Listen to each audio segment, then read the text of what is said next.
Good morning, Lowlives. It's your boy Rhino back with another majestic episode of the Lowlife podcast. I am joined in the studio, live in the flesh, with my boy, Fish Tank Whiskey. What's up, Lowlives?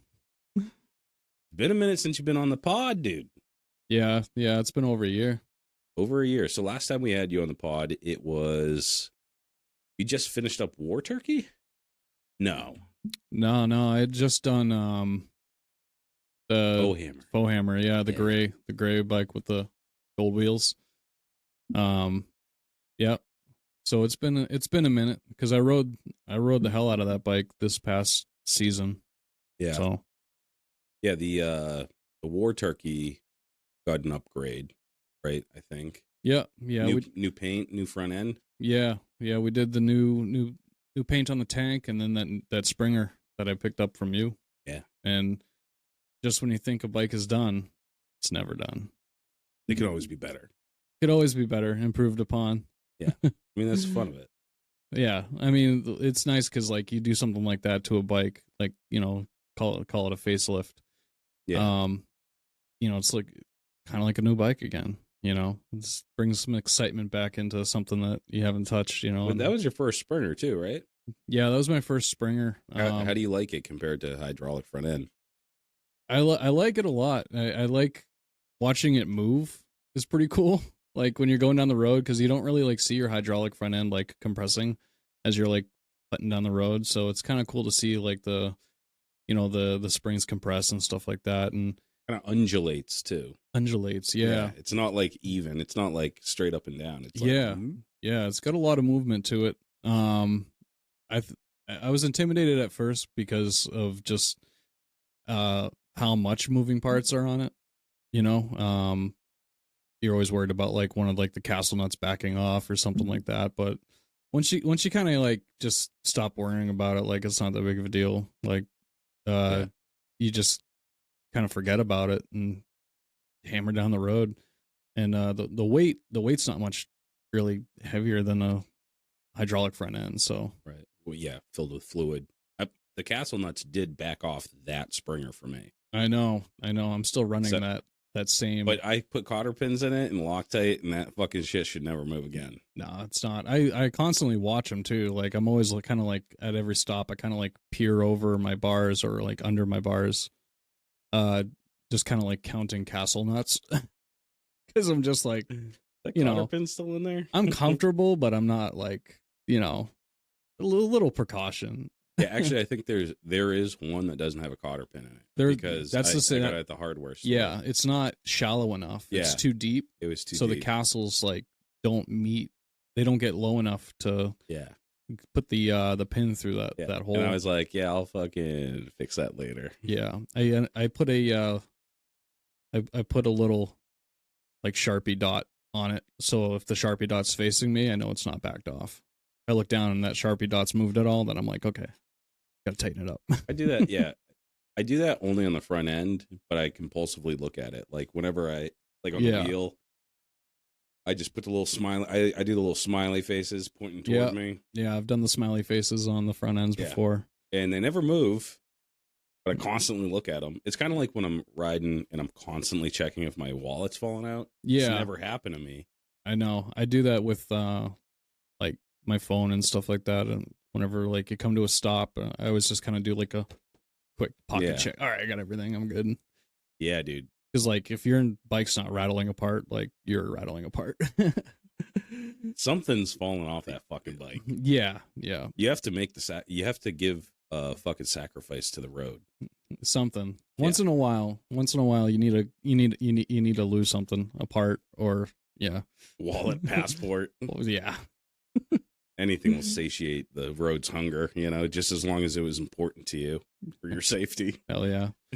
Yeah. The War Turkey was my first Sportster build, and I had it running as is for many a year. And just this last year, I did the Springer and then the new paint job on the same tank. Dan just did his amazing work he does and brought it, I guess brought some life back into the bike, and I can't not like just stare at that paint job. Like even now, I remember I called him up when I was putting the bike back together. I put I had everything set up, the Springer and everything like that, and the last piece of the puzzle was the tank. And I put the tank on, and I turned around real quick and walked back to my my workbench. And I turned around and I saw like the bike as a whole with that tank, with that ribbon groovy paint job he did. And I like out loud, I was like, holy shit. And I called up Dan and I'm like, dude, like I knew it was good. I love that by ribbon itself. Dude, that was the first time I've seen him do that style. And it looks so fucking good. I'm like, that should be your signature thing. Yeah, that's definitely my favorite tank that he's done, and I own it, so that's pretty cool. Yeah, dude. But yeah, I think I told him like to smoke a joint or something when he was like trying to do the do the design, and it just he knocked it out of the park. I mean, I didn't have to order any more paint. He had like all the paint colors, like that color palette you see in the ribbons and stuff. It's what he had. And I think we started off with like maybe 5 or 6 colors, and then we got it down to I think like the 4 colors that are like the primary of those swirls and stuff. So, I just looked out big time with what he had available, that it all worked together. Because it's amazing because as we found out last week, he's fucking colorblind. Yeah, dude, it was so and he told me that like I feel like he told me that years ago, and I just kind of forgot. It's a funny thing for a painter to be colorblind. Well, I mean, who was it? Was it like Beethoven that was deaf or some shit? Or I don't know. One of those fucking guys. Just yeah, he's like Beethoven or Mozart. Mozart. It was Mozart. It was Mozart. Yeah, it was Mozart. Mozart was deaf. Dan's the Mozart of paint. He is, dude. He can't see any of the colors. He just feels the vibe. Yeah. Lays it down. It's like the Matrix, dude. Dude, yeah, so War Turkey came out great. War Turkey is done for now, and you're moving on to other projects. Yeah. So I've been picking away at my shovel head for like better part of 2 years now. So that's hopefully gonna come to fruition at some point. Been longer than that, dude. I don't want to talk about it. Because me and you got them at the same time, and we're like, shovelhead bros. And then now you don't even have your shovelhead anymore. Like it's been that long. So it's tough. It's tough because like even when I'm dedicated to a build, and I haven't been dedicated to the shovel, but even with that dedication, it takes me a couple years to get a bike together, because it's funny for something that like a chopper that's like stripped down to nothing with bare minimum wires, it's funny how much time it actually takes to build these things, and I don't go in the garage every day. I get out there when I can. And sometimes when I can, it's only like an hour. There's been times where I've spent more time, I think I'm going to get a bunch of work done, but I ended up just like cleaning and organizing like parts and tools. By the time I'm done with that, it's like 11:30. I'm like, oh shit, I didn't even pick up a wrench tonight, and I'm gonna go inside and get ready for bed. So ready for next time though. That's why these things take a minute. And then between work and family, like if you look at my Instagram, it looks like my life is only motorcycles, when in reality it's only like 10%. Maybe at most. Like in my head, it's definitely like 95% of my thoughts are on motorcycles and choppers, but the reality of life is, it's not as big as a part of my life as like, I guess, social media would let on, and I'm definitely okay with that, because there's more to life than just like motorcycles and building them and stuff. But it's nice to have it when you need it. It's nice to be able to do something like that, when the time presents itself. Yeah. But it's definitely not like cranking out, hours of work every night and stuff like that. You got let's say you get good night's sleep. You get 8 hours of sleep a night. You go to work for 8 hours a day at least. It's like, that's 2/3 of your fucking life gone, you know? Yeah. And then you got to get all the other shit you have to do, like all the fucking errands you got to run. You got to fucking go grocery shopping. You got to do this and that. You got kids. You got birthday parties. You got fucking family obligations. And then you have like this much time left to do building bikes, but you also want to have fun. So you also have to ride bikes. You also have to hang out with your buds, you know? Like, yeah, it's a struggle. It's nice to be able to, like, you can, if you have like a day where you have like an 8-hour block and you're just like, I'm going to get this done. Yeah. You can probably get half of it done. There's been days where like I've committed like an entire morning. Like I go into work like an hour or two late because after I like drop the kids off, you know, at school and, you know, daycares and stuff, the wife's at work. I'm home alone. I got no distractions.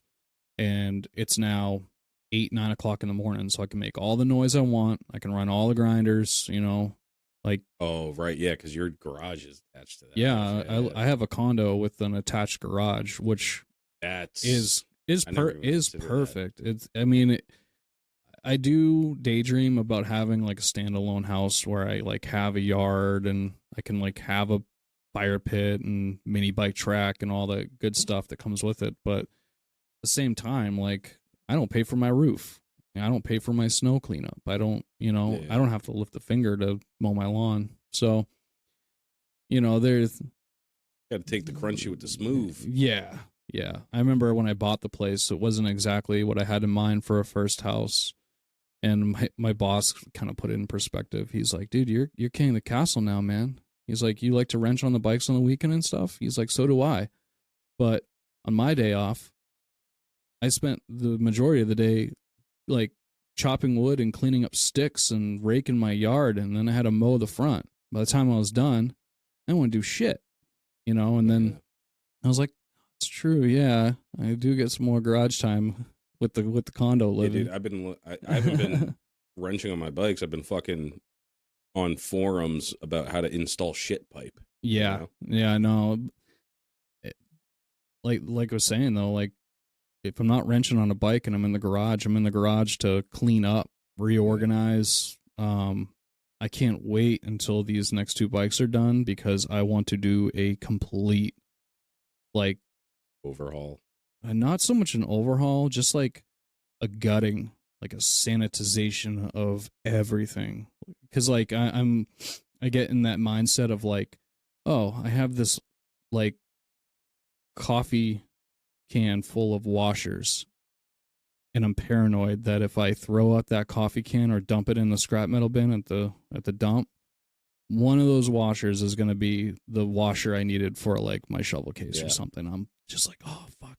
But they're everywhere. I got like just all this hardware lying around, just extra parts that I thought I was going to use, but I don't want to get rid of because I think I'm going to use later, you know, like caliper brackets and primary covers, and it's just stuff that just like clutters up. And when you're working out of when you're trying to like build bikes out of like a single bay garage, that stuff really takes up room over time. So yeah, I think when these 2 bikes are done, like I'm going to take the bikes out and I'm just going to gut my whole garage. Yeah. And just like kind of like start fresh.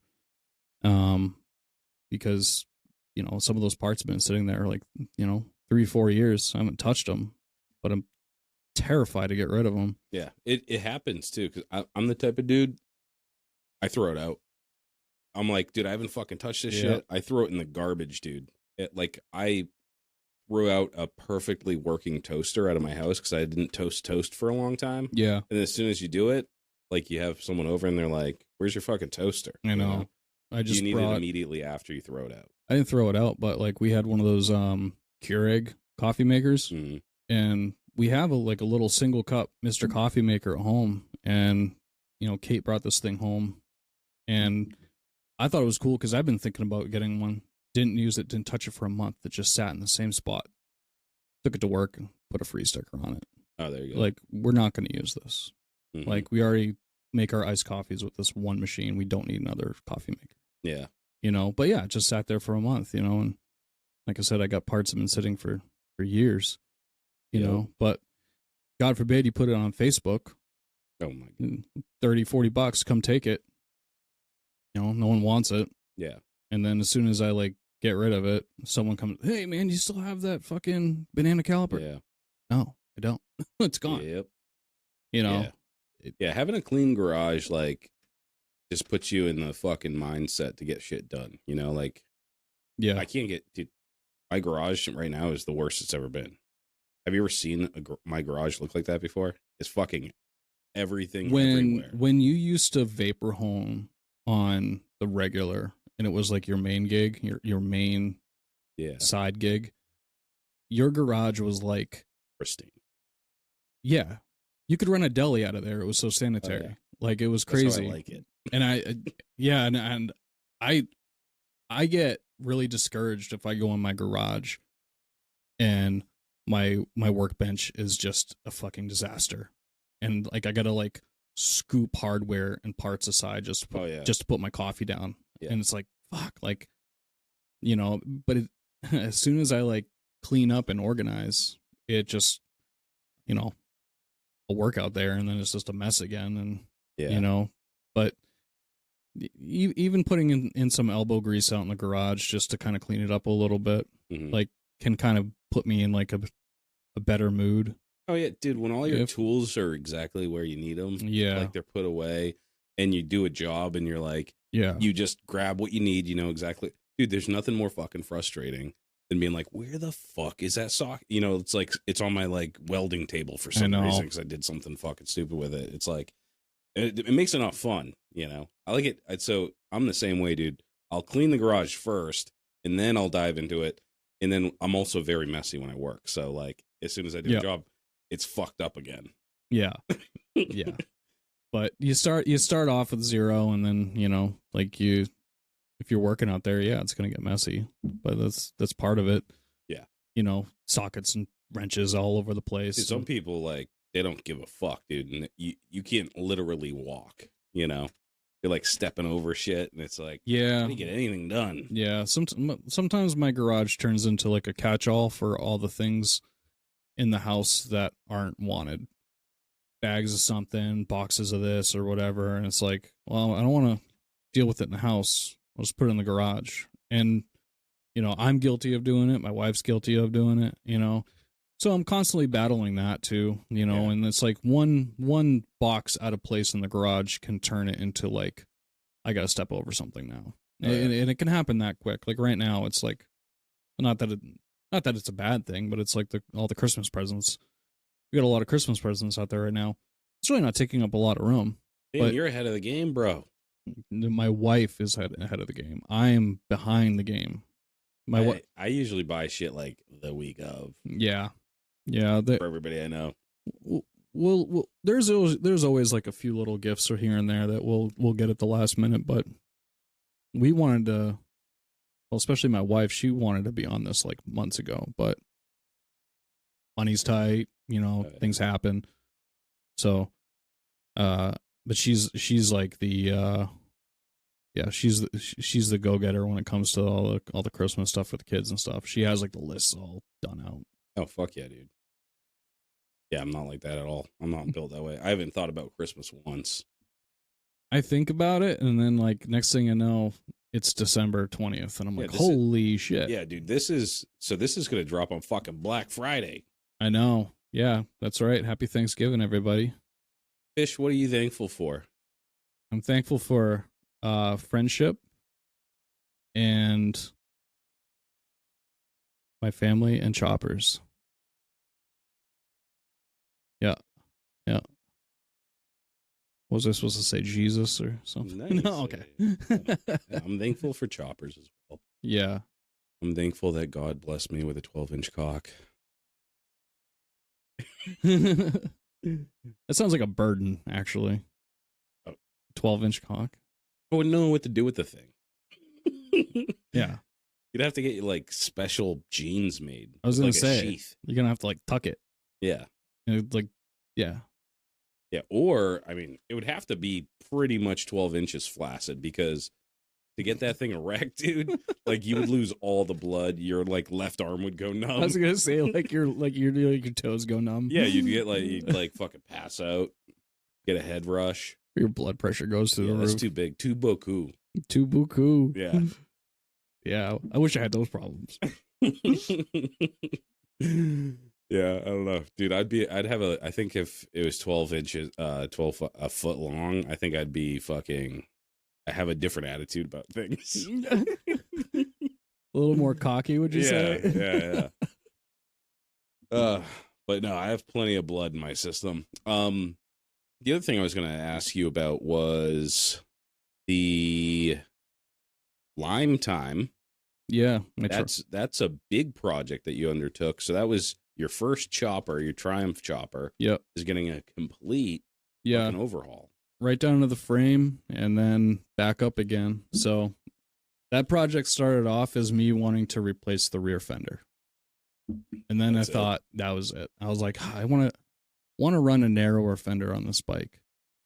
And then that transformed into back down to frame, all new paint, new bars, tank, seat, new fender. I got my fender out of it.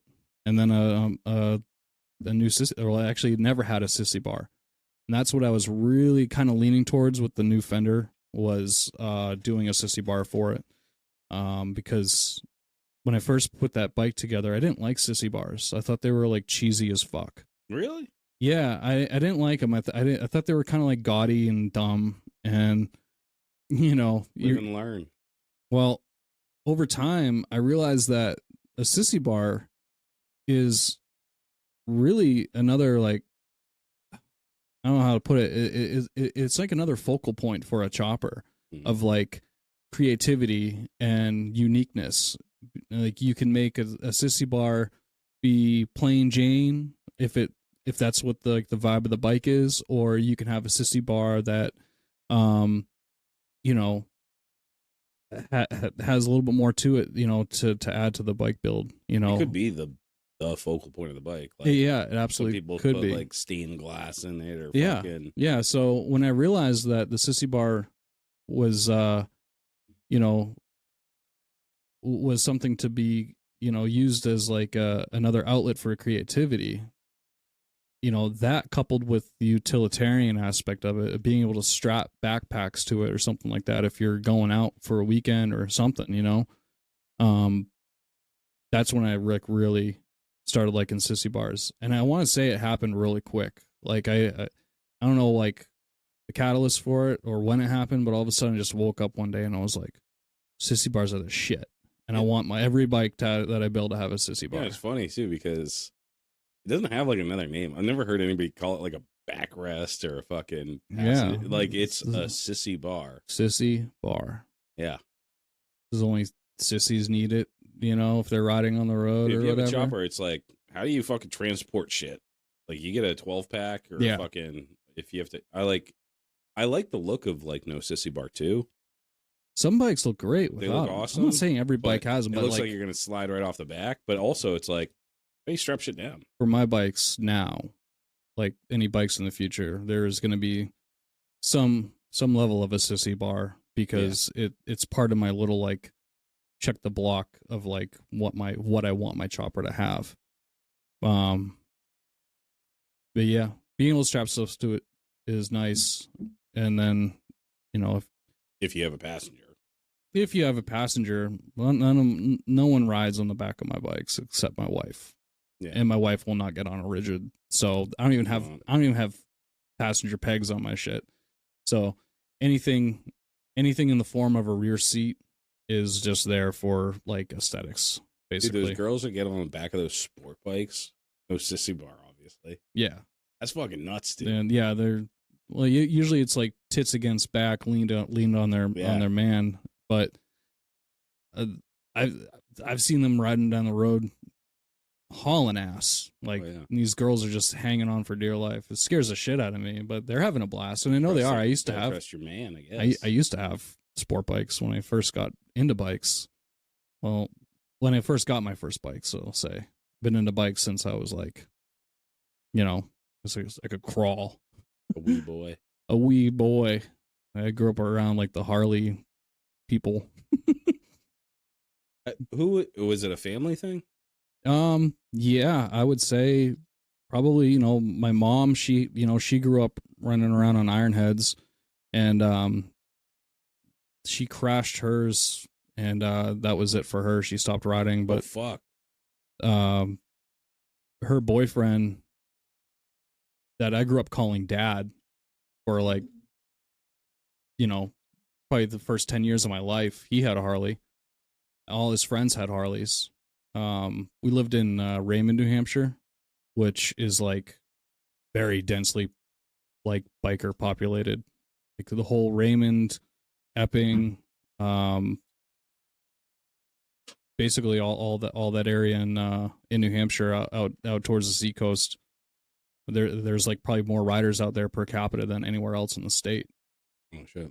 So yeah, he had a Harley, and then all his friends had Harleys. So we had a house in Raymond, and every weekend it was like just a party at my house, you know, and all the guys would be over with their bikes, and we had a dirt driveway, so they'd be like doing fucking dirt burnouts and shit, and Sick. I'm just like this little kid just wide-eyed soaking it all in, you know, and it was your typical kind of like, you know, motley crew of people, you know, and there was always like, you know, Marshall Tucker band and Skinner blasting on the stereo in the house. My mom's in the house with the other women cooking, and everyone's out in the yard wrenching or fucking sneaking me sips of their fucking butt heavies and stuff. This explains a lot about you, because like hanging out with Fish, he's like a chill ass dude. He's like the chillest dude. And then all of a sudden, you'll be at a bike show at the Unicorn Ranch, and he's fucking sending a goddamn mini bike through a bonfire. Yeah. And I'm like, what the fuck? I have these like moments of like, I don't know, like adolescent built up like energy. I just have to get out once in a while. It's like, you know, Monday through Friday, I'm you know, helping old ladies across the street, paying my taxes, using my turn signal in my truck, you know, and then we go on the weekend and I get to like just not care, you know, like care enough to get home, but like just have fun, you know, like all my bikes are, you know, illegal, and yeah, like, you know, it's like that balance of like, oh, I'm doing the right thing in life, but I have this one thing where I'm just like a little itch needs to be scratched. You just gotta send a mini bike over a fire. Yeah, you gotta do like, it's exhilarating every once in a while to do something fucking reckless and stupid. No matter how old you get, it's like, yeah, I still have that urge. You know, like I love the fact that I riding dirty everywhere. You know, yeah, I like having a beer in the car, like, fuck you, you know? And then definitely when we're cutting loose on motorcycles and shit, dude, we're fucking ripping, fucking like passing people at 8 miles an hour. Like, that's the fun of it. Yeah. It's like you can still do whatever the fuck you want to do if nobody catches you. And even if they do, fuck it. See you in court, bitch. Yeah, I wouldn't say I'm that crazy, but dude, you fucking haul ass. I ride fast. I do. And I love it. Yeah. Because riding. Do you get a lot of speeding tickets on the bike? No, because I'm just careful about where I go. Before we started the podcast, we were talking about like our favorite towns where we like to ride. And there's always those towns where you just know where you got to chill it out. Yeah. Coming into this one area.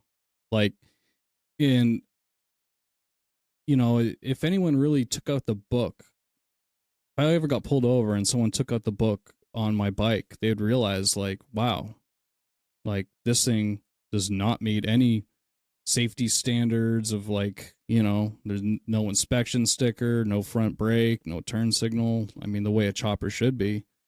But I'm also, you know, there's a time and a place, you know. I'm definitely not doing like anything crazy like around where I live, you know, in my neighborhood, you know, or even my town. I'm just putting down the road. I'm not doing anything to like draw attention to myself. Unless I feel like I'm safe here and I can do this, you know, like when we're out somewhere, like, you know, back roads or whatever. And, you know, like that ride we did up 114, you know, that nice like foliage trip we did, met with Josh at the restaurant, dude. Like that called for it. You know, we were all together. We were doing. We were. I don't want to say we were riding dangerously, because we weren't. Like we were riding all within our abilities, and we were going fast. You know, it wasn't anything like, you know, horrible. You know. Yeah. I just, there's a time and a place. Casual crimes, dude. Casual crimes. Yeah, we're very casual people. You know, we just like to. Victimless crime. Yeah, victim. You're the only victim if you get hurt on a motorcycle, really, right? For the most part. More often than not. I've never heard of a guy on a motorcycle crashing into a car and killing anybody. That true. Motherfucker's always dead. Yeah. You know? Yeah. I mean, you're definitely taking your life in your own hands when you're on a bike that is 100% like DOT compliant. Yeah. When you're on a chopper, everything, the stakes have been risen, you know, and then you're doing 80 on it. You're on like your front tire's questionable. Yeah. You know, you're trying to remember if you put Loctite on the fucking this bolt and that bolt. Well, and you're just like 80 miles an hour past some fucking poor fucking grandmother in a Prius. Well, like I said, it's like doing dangerous stuff safely. Because like I would never push my bikes to that limit if I didn't think that they could take it. Oh yeah. I would never ride like that if I wasn't 100% confident in my neck bearing torque and my rear axle being where it should be. You know, a little chain flop, maybe it has a little flat spot when you got it wide open. That's one thing. But like, if I really didn't think my bikes were safe enough to do it, I wouldn't, because I got a family to go home to. You know, I want to get home. I don't want to get hurt. You know what I mean? So yeah, I have my limits too, you know, like, but like I said, like you gotta like kind of weigh it out. You know, I'm not going to jump my chopper over a fire pit, but I'll, I mean, my advice to, you know, like when you're riding in a group or whatever, you just ride your own ride. Like if you're not comfortable doing whatever the group is doing, like just fucking chill, you know, like they're not going to ditch you, you know? No. You'll catch up to them at the next gas station or at the fucking restaurant or whatever. Yeah. Maybe they'll call you a pussy, but who fucking cares, you know? Like you live to ride another day. Yeah. So, and nobody, and honestly, if you're boys, like a little gentle ribbing is okay, you know? Yeah.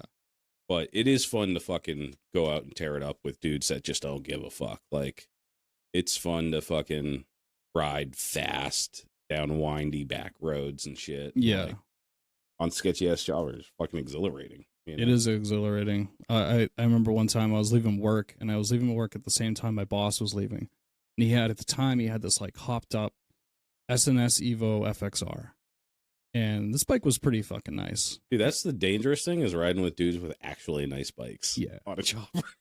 Well, I was on my O2 Sporty at the time, and it had, it's still a swing arm, but it had like the 8-over front end with those like little tiny Z bars. The Jade. Yeah. Dude, we hit the Hooksett toll booths, like getting down to there. Oh, Hooksett. The Bedford tolls, like heading down south. And man, I had my bike opened up, and we were hauling ass, and we were racing each other. It turned into just us like pushing each other to the limit. And eventually I broke off because my home came sooner than he does. And I got home, and I was, I texted him. I'm like, dude, that was wild. That was awesome. It was like, hey, because I don't have a Speedo. I was like, how fast were we going coming through there? And he was like, when I looked down, we were about 105. Holy fuck, yeah. And I'm like, hell yeah. Yes. Like, my daily riding consists of like mostly speed limit. I'm not doing anything crazy. Once in a while, I just let it out. And, like I said, if I didn't think I could handle a bike at that speed with like a long front end, or if I felt like my bike wouldn't be able to take it, I wouldn't do it, So it's like, you can't trust yourself, dude. A little bit of trust, a little bit of hope, but it's just, we don't ride motorcycles because they're safe, Purposefully make them unsafe. Well, we make them unsafe. The average rider, likes that freedom of, just nothing else around you, So we've just taken that and bumped it up to the next level of taking all safety precautions out of these things. Yep. But riding a motorcycle in general, whether it's like a brand new Street Glide off the showroom floor with ABS, navigation, I mean, these new ones. It'd be wild to have ABS on a bike. Dude, these new ones now, if your gas tank gets low, when your gas tank gets low, and it gets to like right around the reserve level, there'll be a notification that pops up on the screen that says like, oh, low fuel detected. Would you like to find the nearest gas station? And you click the screen on the radio. What the fuck? And you're like, oh, yes. And it just like whatever you're blasting on the radio, it stays on, but it just switches right over to navigation, and the nearest gas stations pop up, and you just pick the one you want, and boop, reroutes you to the nearest gas station. And wow, kind of takes the fun out of it. But yeah, dude, but just the comparison, that riding that bike is still dangerous, like. Mm-hmm. So whether it's if it has navigation or ABS or not, it depends on who's fucking operating it, right? Well, it depends on who's operating, and it depends on what happens during the day. Like there's places I don't like to ride because people don't pay attention. Like Rhode Island. I was just gonna say, like, just in our cities alone, like in our, people don't pay attention. I do like a lot of lane filtering when I go to work in Manchester. So I'm not so much lane splitting, but like at a stoplight or in traffic, I'm in between two cars, or at least like off to the side. Yeah. So the person behind me impede the flow of traffic. I'm not impeding the flow of traffic. Yeah. But the person behind me who's got their head looking down on their phone, they don't even know what's happening. And they think they're good, and next thing you know, they're bumping into the person in front of them. I'm not in between them, so. I've done that, Yep. Oh, yeah, that's true, too. Yeah, people like, oh, it's a red light. I got a couple of seconds to get plugged back in. They're just... Oh, yeah. They're bad, too. And if there's any hesitation on them, like the person in front of me or beside me, I've ridden right around them. I got no horn. I can't beep at them. Can't give them a little toot-toot. So they got like 0.5 milliseconds to hit the gas. If that light's still green, nope. I'm right around them, and I'm fucking hauling ass too, because usually about that time they're next to you, and they're just like looking down at their phone. They're like, oh, and then they go, and now you're riding tandem where you shouldn't be riding next to a car. Yeah. So if I do make that decision to fucking go around them, I'm fucking hammering. Dude, every down. light I'm taking off like it's a drag race. Yeah. I'm just like, this thing can accelerate so far. I can get 0 to fucking 50 in like a second. And you're in your fucking, your Tesla. One of my bikes doesn't do that. Oh, which one? War Turkey. It doesn't. No, because it's got a fucked up transmission where if I'm in first gear and like it's, green light, go time. If I'm in first gear and I go to like shift into second, it wants to stay in neutral. It goes to neutral and just will not come out until like the third or seventh like click. So I'm sitting there just like pulling clutch until finally it's in second. But by then I'm like on the side of the road basically, because right. So a lot of times when I'm riding that bike, I start off in second gear. Yeah, my shovel I couldn't like every once in a while like I couldn't get it into first, so I just got in the habit of taking off in second. Yeah, and then you get going pretty quick. Yeah. Yeah, it's only a 4-speed, so the gear ratio is not too bad. Yeah, and what year is that one? It's an 86. An 86, yeah. Yeah. Okay. We just had someone reach out and was like, I think it was on YouTube, and they were like, what's the deal with the 4-speed, I think there's a year range. I think it's like it was 88 or 92 or something. It was like 86 to 90. 86 to 90, okay. Was 4-speed transmissions, and that's a carryover from the Ironhead days. So... Is it are they like susceptible to transmission issues that year range? From what I could tell in my experience, they're susceptible to charging issues. Charging issue. Okay. Yeah. So they they seem to have a weaker charging system or a less reliable charging system. Yeah. And I don't know, because after that year, when they moved to the 5-speed transmissions, the stator coil went from being mounted around the clutch hub and the main shaft for the transmission to forward to the flywheel. So it got a better charge out of that. And I don't know if that has to do with the fact that, like, maybe the rotations from the flywheel are better than the rotations from the transmission charging the bike. Because, I mean, that's all it's doing is, you know, if anyone doesn't know how the stator works, it's just a bunch of copper wires wrapped around, you know, into these like little coils, and it stays stationary. And then there's a strip of magnets on the outside that rotates around, and then that's how you create your AC voltage. So when they moved that, I guess, assembly to the flywheel, I think that it made a better charge. I don't know why they did it, but my bike has always had a charging issue. And then, you know, then you run the argument of, well, 5 gears is obviously better than 4, and it's like that. You know, that's true.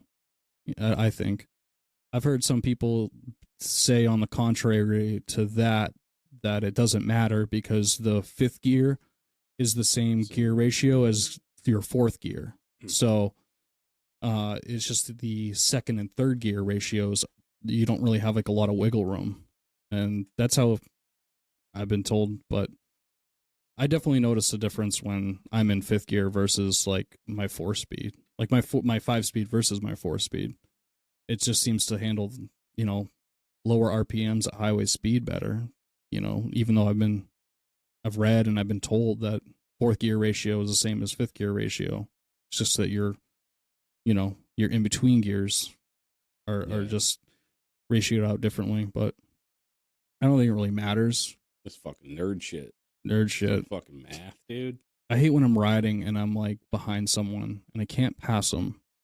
Or I'm like in this shitty spot where I can't pass them, and I'm in between 3rd and 4th gear. Mm-hmm. 4th gear is too like high, and I'm like bogging down the road. And then when I switch down to 3rd gear, my fucking motorcycle's screaming. Yeah, like it wants to like shift me, bitch. And I'm like, can't. If I shift, I'm gonna go faster. I'm gonna be in the back of this car. Yeah. If I go to 4th, keep those RPMs like right at that sweet spot of riding, I'm gonna be fucking slowing down, getting further away from the car. And it's like, so there's always those scenarios. It usually happens a lot going like up hills. Yep. Fucking miss me. It's always, you're always stuck behind some slowpoke, Maroke. Yeah, on the way out here. Fucking forever, dude. It's a 40 and this guy's doing 25 with this long ass trailer because he can't drive for shit. That's one thing I will not abide is like slow people on the road. It's like, there's a fucking shoulder, kid. Pull over. Yeah. You know? And it happens to me all the time. I live on this road. Yeah. Motherfuckers go 10 miles an hour. Yeah. But they pull over. Dude, like at least once a day. Yeah. They're just like, you can go around me. I'm not in a rush. You obviously are. This road is treacherous too, where you live too. This road has taken a lot of cars. Yeah. That hairpoint turn up at the top where it's like a hairpoint turn that drops 20 feet. No like guardrails. No guardrails. Loose dirt. My high school buddy, my boy Dan, he was driving from Pat's Peak to Hillsboro, and he hit that. I don't know how fast he was going, but he went airborne.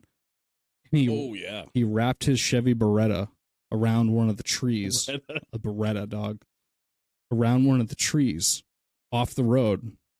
And he was like, he's fine. Like, he's fine. Like, you know, bumps and bruises, like, didn't get killed. But he didn't really, because you know how it drops? Mm-hmm. Well, where he went off the road, it hadn't dropped yet. So he slid sideways off the road, hit the tree. He went to go get out of the car, and he dropped 10 feet because the car had wrapped around the tree 10 feet in the air and stayed there. Yeah. Luckily, he slid into a passenger side, and when, like, yeah, but the car was suspended 10 feet off the ground. Yeah, dude. Yeah. In the wintertime, too? No, it was like summer, dude. I know, but like in the wintertime, yeah. fucking forget about it. Yeah. I love coming out here on my bike because I love riding my chopper down a dirt road. There's nothing better, because when I was first learning how to ride motorcycles, my mom was like, we lived in dirt roads, and she's like, perfect. Like, you learn how to ride a motorcycle, you learn how to ride two wheels on a dirt road. Yeah, you can ride anywhere, and it's true. It's true. If you know how to control your bike, going normal speeds on dirt roads, then there's nothing that a paved road can throw at you that won't surprise you. And it was funny too, because like when we did that big ride out to Deadbeat, it was a very mixed grill of riders that we had. We had new riders, seasoned riders, but then we had people who never like ridden on dirt roads. And when we left here, you could tell who knew how to ride on dirt roads and who hadn't. One of them was the guy that lives on a fucking dirt road. Yeah, some people, like, I come out here and on this road, dude, I can do 40. I can do 40, 45 down your road easily. And it's fun, but I mean, your rear tire's slipping. The only place I do slow down is on that fucking turn. Yeah. I go right to the top of the hill, almost stopped, and then I roll down it. You have to. Yeah, because it's just too sharp. I mean, the postman doesn't come down here. Yeah. But at the top of the hill, that's where my mailbox is. Oh, no shit. Yeah. I didn't know that. Yeah. Quarter mile up the road, I got to go get my fucking mail. Oh, because he's coming from Henniker side. That's where it's the worst. Oh, yeah.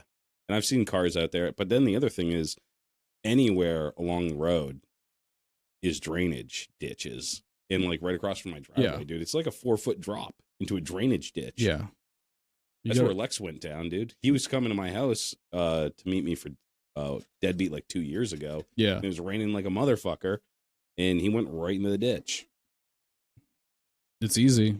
Yeah. It's easy, especially when they're dug that deep. But you're on the side of a mountain, so you have a lot of runoff. So even after the rain, you have 3 or 4 days of streams that are just coming out randomly through the woods. Yeah, they re-dirt this road every fucking 2 weeks because it gets all like washboardy and shit, and like.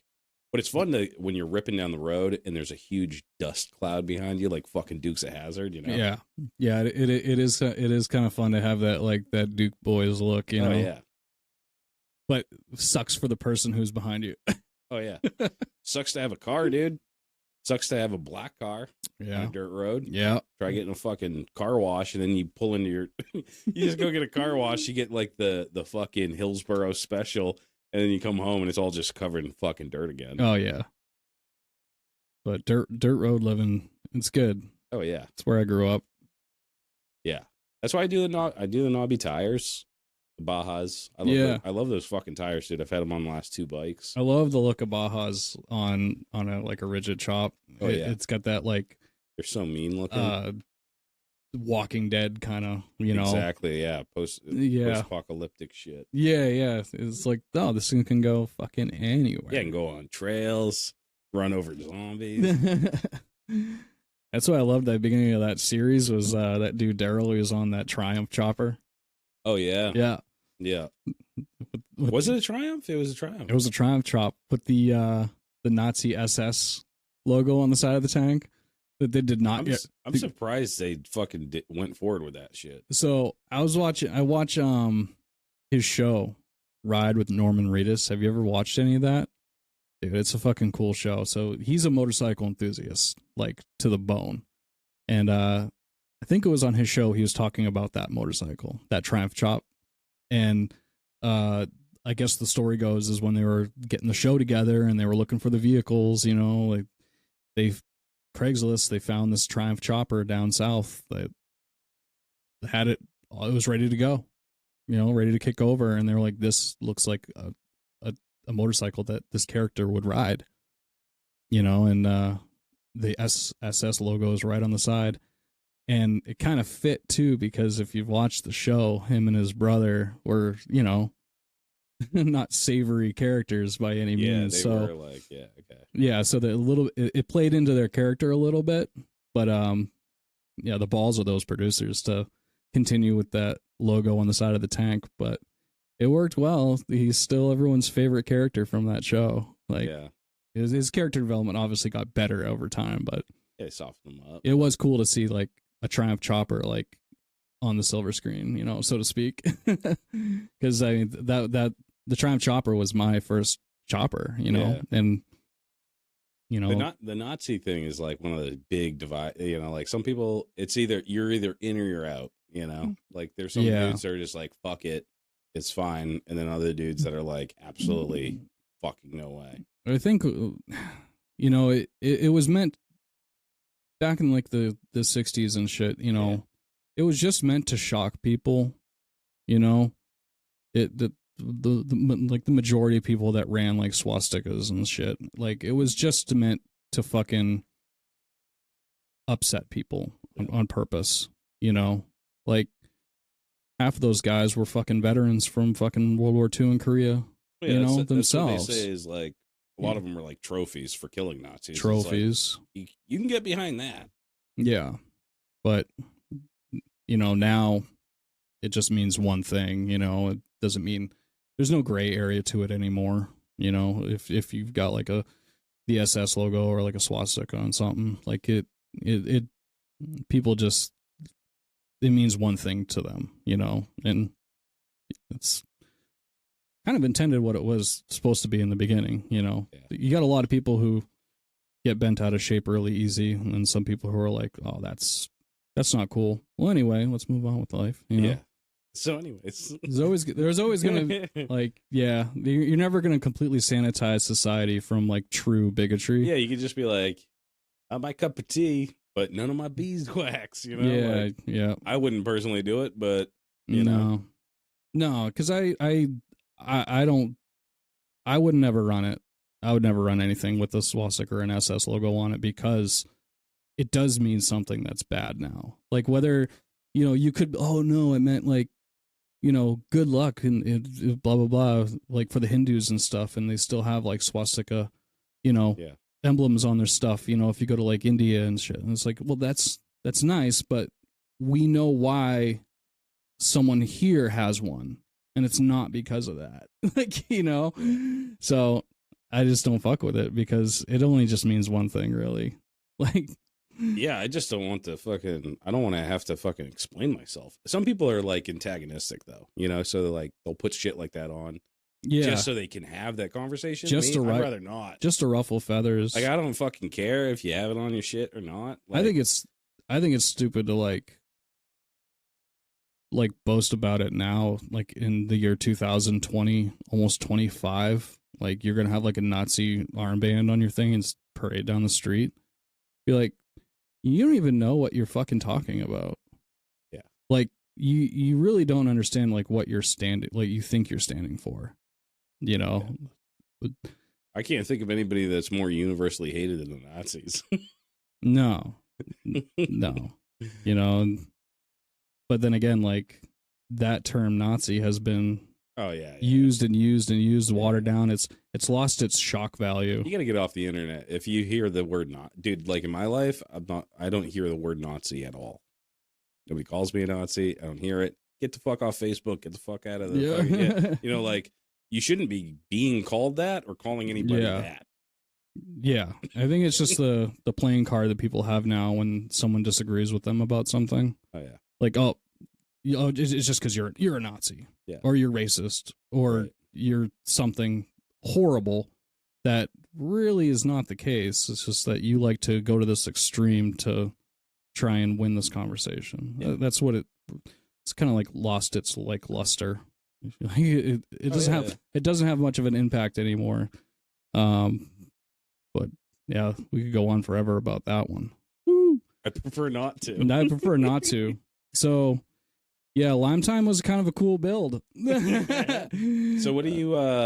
What's the new bike? Because it's a completely different color. It's new color, direction, and it has a completely new name. Yeah. So the new color is it's called like Illusion Violet is like the actual brand name, but it's a purple. It's a purple that turns this like crazy pinkish purple in the sun. It changes colors. So in like deadlight, it's kind of dark, and then once the sunlight hits it, it's almost like it almost looks like it's pink underneath. It's really cool. And the new name is Bewitched, after the old TV show. Were you a fan? When I was a kid, yeah, I used to watch a lot. Wasn't that in like the 60s? Yeah, well, it was reruns, obviously, when I was a kid, but no, it fit really well, I think, because it's like, I love naming bikes.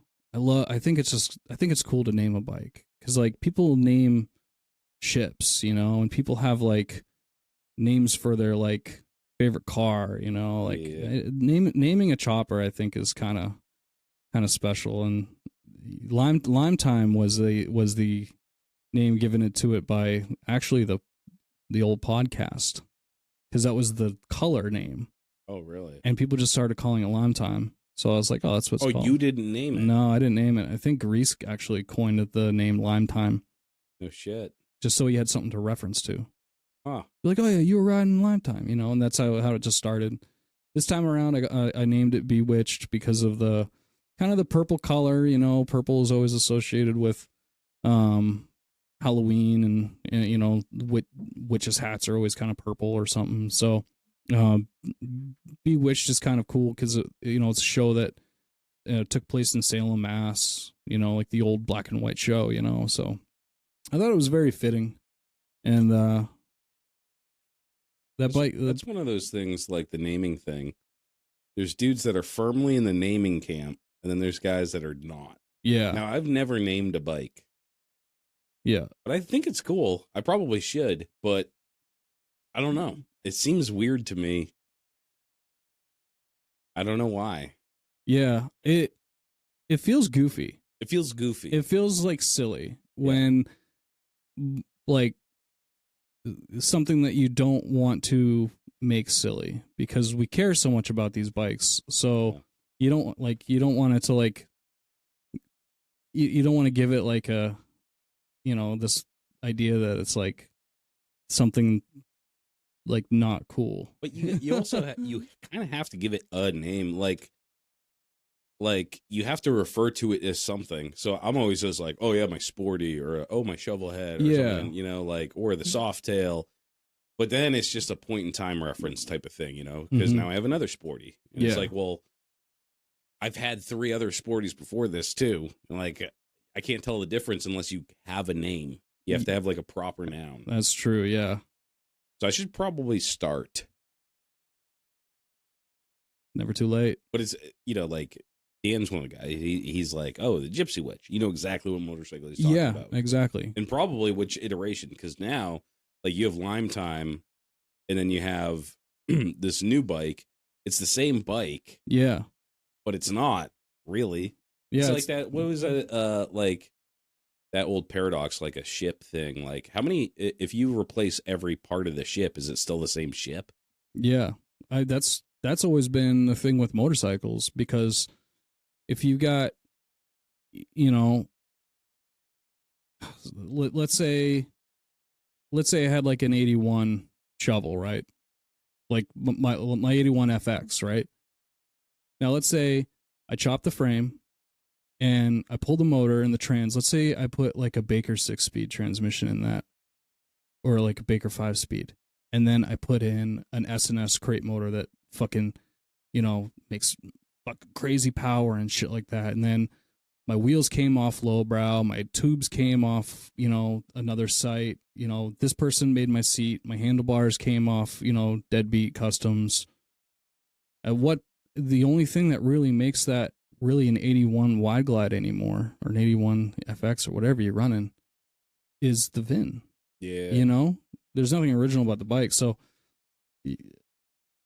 I don't know where I was going with that, but I know what you're saying. No, yeah, it's just like, especially if you redo your bike a lot, like you might even get to a point where you like take the motor out and you put it into a new frame.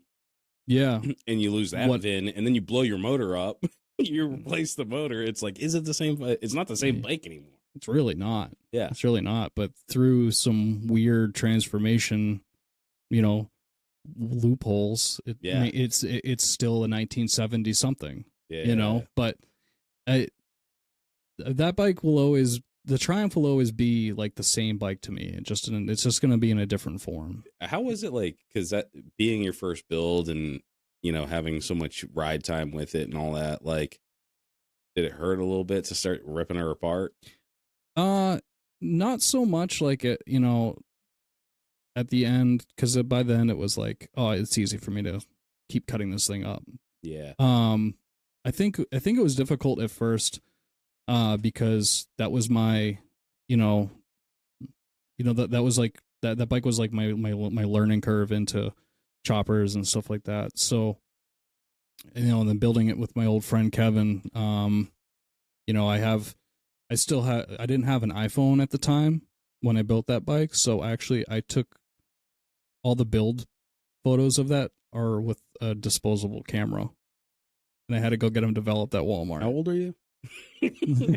I'm only 38, but it took me until like the iPhone like 7 or 8 to get like an actual, because I had flip phones for the longest time. Oh, fuck yeah. And I didn't have a digital camera. So yeah, dude. But yeah, so kind of like undoing what we did together, like in like the first like stages of my life with these bikes, like was kind of awkward, but I knew that the finished product, which what it is now, is like 10 times, I think, better.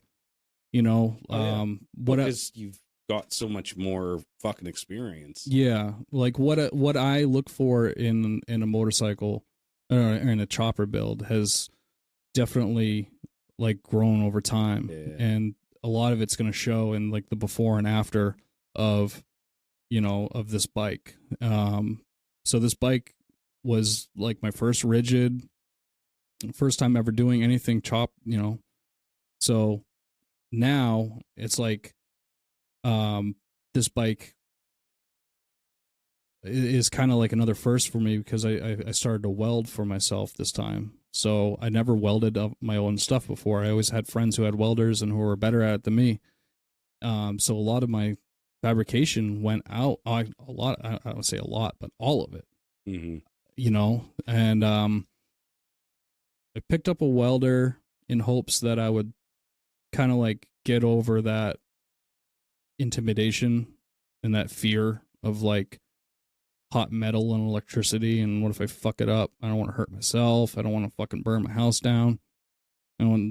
So I picked up the same welder that Dan was running, because he was able to do MIG welder. Yeah, that little MIG. It's a MIG 90. Yeah. And he was able to do everything he needed to do on his bikes, and then some with that one welder. Yep. And I was like, okay. Like, and what he pay for is like $100-something bucks. Yeah, I think with mine, I got a tank.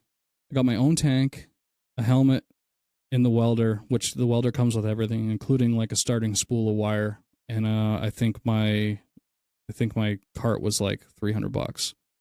Holy shit. Yeah. All together. Super cheap. So yeah. So when I first built Lime Time, it taught me a lot, and then now the second time around with this Bewitch build, it's like, it's teaching me all over again. Oh yeah. With the welding. Yeah, welding portion. Opens up so many doors to your creativity. Honestly, like there's no hang-ups now. Yeah. And trying to find the time to like get your stuff to a friend's house who's going to weld it up, and then you're on it to him. Now you're on his schedule, and there's still stuff that I'll have probably welded by other people, like because I haven't gotten into TIG yet. So if I the welds on the sissy bar, so all the other structural welds I did myself. I don't care if they're ugly. I don't care if they're pretty. I ground some of them down because they looked like shit, but they're gonna hold. Mm-hmm. I hope. But when it came to the sissy bar, people look at those welds. People are going to see those welds. This isn't something I can hide under the motor or in the frame somewhere. So, Joey over at Fat Man Custom Motors. Oh, fuck yeah. He did the TIG welds, the finished TIG weld. I tacked everything up the way it should be. Oh, that's perfect, though, because then you can just, I just threw him the sissy. Exactly how you need it. Exactly. And I did all the tack welds. Then I gave it to him, and then he did the TIG welds, so the finished welds look really nice. Because mine wouldn't look nice. They'd hold, they wouldn't look pretty. So, I like what Grease told me a long time ago, that I should get into welding because he liked, he liked my idea of like for lack of a better term, like the intimacy of a bike build. Like, every nut and bolt, what's going on inside the motor and everything like that. And he said that not welding, even just tabs and simple shit, you're missing out on a like really cool part of the build and another like level of like, accomplishment really. When you can get these like two pieces of metal to stick together that are going to hold your brake rod, like that's fucking cool. And I was missing out on that. Yeah. And I didn't realize I was until he like just put it out like that. I was like, fuck, dude, I am. Like, I should really fucking step up my game.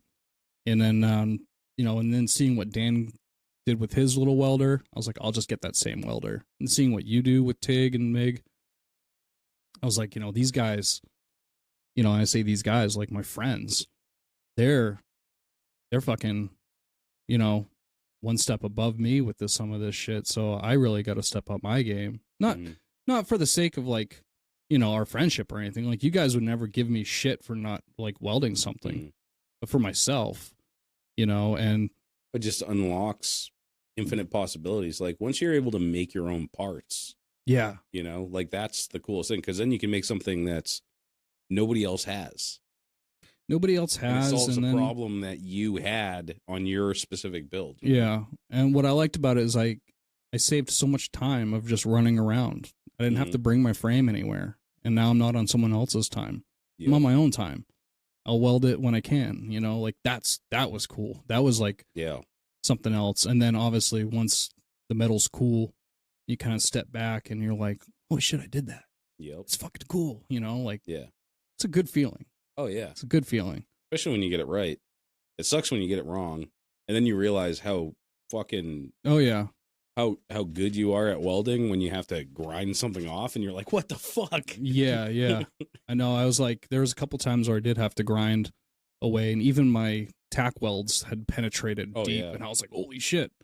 Like, once I do this complete weld, this thing ain't going anywhere. Yeah. Yeah, dude. I'm so glad that you got into the welding aspect of it, because it really just like, first of all, the moment, like you said, you're not waiting on anybody else's schedule. So it's like, if you want to get something done in a certain amount of time, it's up to you. Like, you make the time to do the welding, to do the fabrication. Yeah. And that's super fun too, because it's all about problem solving, metalworking, and yeah, dude, you give yourself a fucking pat on the back. You're like, I can't believe that fucking worked, Yeah. Like, only with welding have I ever been like, woohoo! Like, I can't believe that fucking I pulled that off. And like it's perfect. Like, I think you're about to say like the momentum. Like, you don't like, as you're building a bike, like maintaining that momentum of completing that project. These bikes are 1,000 little projects rolled into one, right? And then the final product of that 1,000 little projects is the whole motorcycle. And that's what people get hung up on, like when they're like, I can't do this. It's like, because you're looking at it like this. It's like, you got to look at it like this. Like, this tab, you knock that out, check it off the list. This, getting the sissy bar mounted to the fender, like, that's one little piece of it. When you break it up into 1,000 different little projects, you just chip away at it, and eventually it starts coming together. Yeah.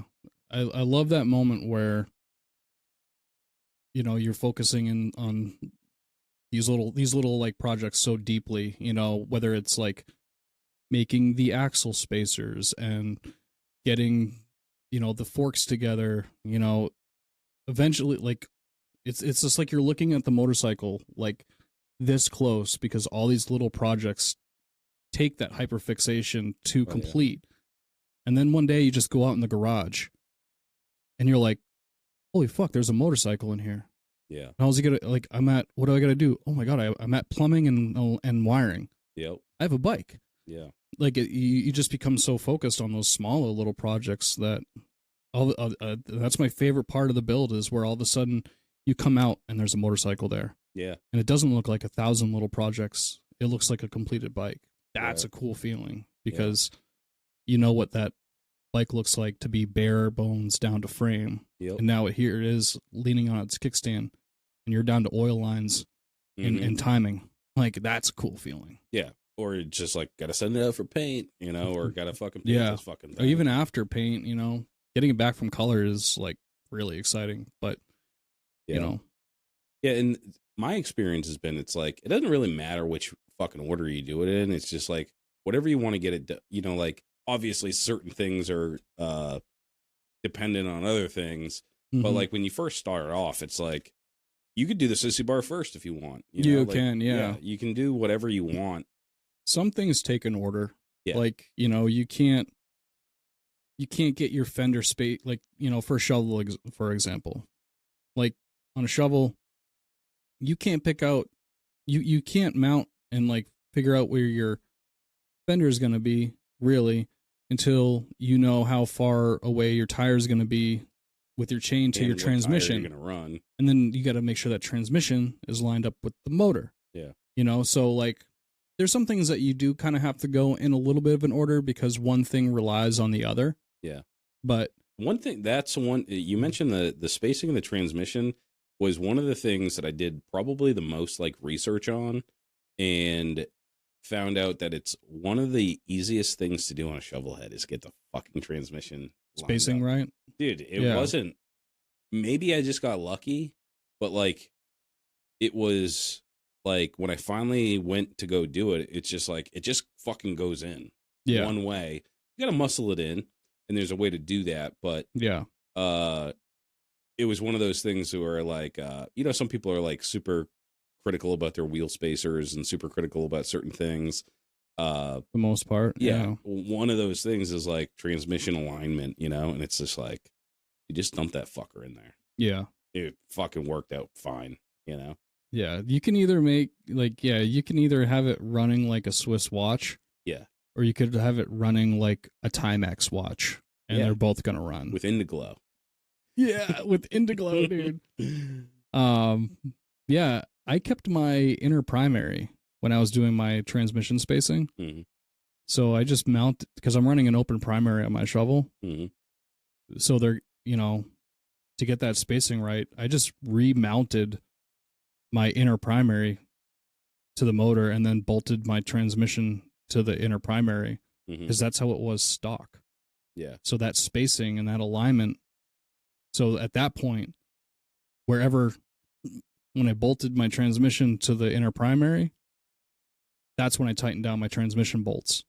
And then when I pulled that inner primary off, motor, trans aligned the way that they would if my inner primary was still attached.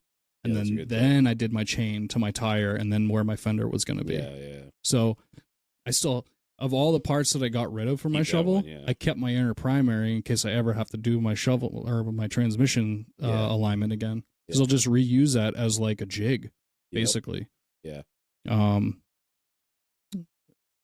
But yeah, the fabrication definitely stepped it up. Now nothing is like, you know, nothing's impossible anymore.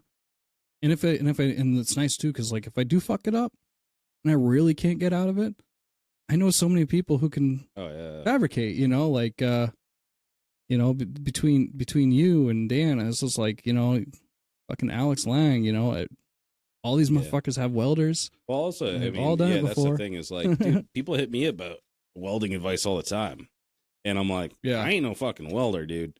But, like, it's nice to have someone else. Like, when I first got into TIG welding, I had grease. And I was like, dude, is this fucked up? But, like, and you'll be surprised how forgiving it actually is. You know what I mean? Mm-hmm. And it's absolutely, like, if you're wondering what to spend your money on and you build bikes, welder, 100%. Yeah. It'll unlock, like, the next tier to your fucking bike building. Like I said, mine, like, everything to start welding was less than $400, really. Yeah, and it was the Eastwood MiG 90. It's literally, I think, labeled as like the beginner's welder, or like, you know, anyone can weld with this, and it's true. You know, like, I'm not, you know, I didn't go to school. You know, I took welding class in high school, but we only got as far as like operating a acetylene torch, and the fucking welding teacher quit because he couldn't deal with the fucking assholes that came in with my class. That's fucking funny. Yeah. I want one of those torches really bad. That's one thing. I want one now for being able to like bend metal and stuff like that, because or like a sissy bar or something would be like really key. Like the sissy bar that I did for the Triumph it's the pre-bent one for like $80-$90 you get. Yeah. Comes with the tabs and everything.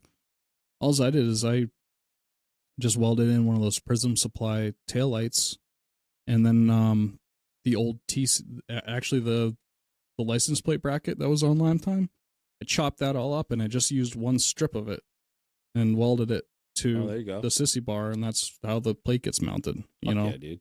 Very simple, but could I have probably added some more stuff to the sissy bar to make it like a little bit more gaudy? Like, yes, I could have, but it looks plain for a reason. I wanted this bike to be very, like just a simple chopper. Yeah. Like the Bewitched thing, I guess it kind of has a theme because I named it Bewitched, you know, but it's not going to have like little fucking broomsticks all over it. You know what I mean? Like just the name of the bike, you know, like whereas like the Shovel, it's going to have like little crescent moons hidden all over the place. Subtle. Like, yeah. Cause like that one hasn't, it's Jade Moon. That's what I named that one. Fuck yeah, dude. And I have the jade color all picked out for the paint and everything. And jade theme again. Yeah, well, it's definitely because of that old Sportster I had. Fuck yeah, dude. Which through like 4 or 5 people, Dead Kev has now, which is pretty fucking dope. But yeah, the Shovel is going to be the Jade Sunglow, the Harley stock paint, with like a little bit of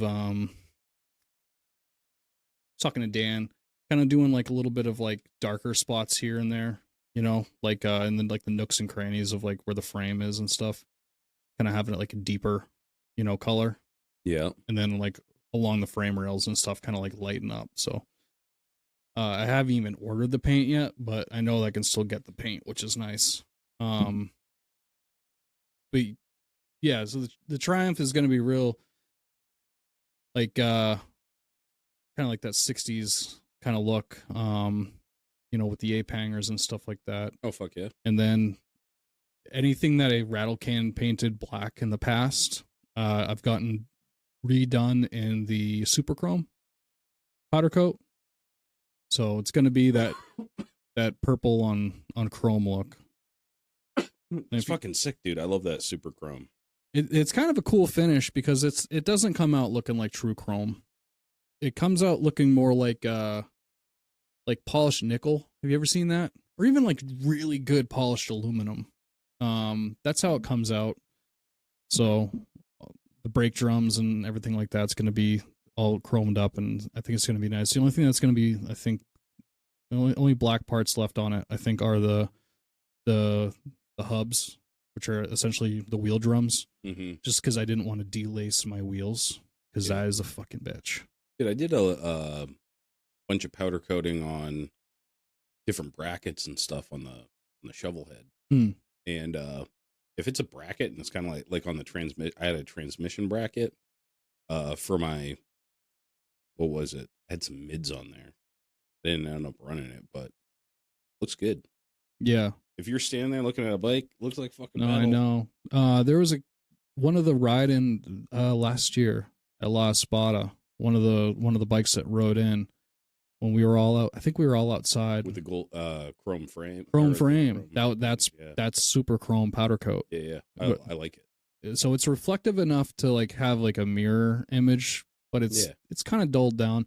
I think it's gonna look great. I should have those parts back from the powder coater end of this week. I think it's been taking a minute, but I'll have that bike wrapped up real fucking quick. I've even considered like taking a day off from work just to crank it out, do it, rewire it, and then take it over.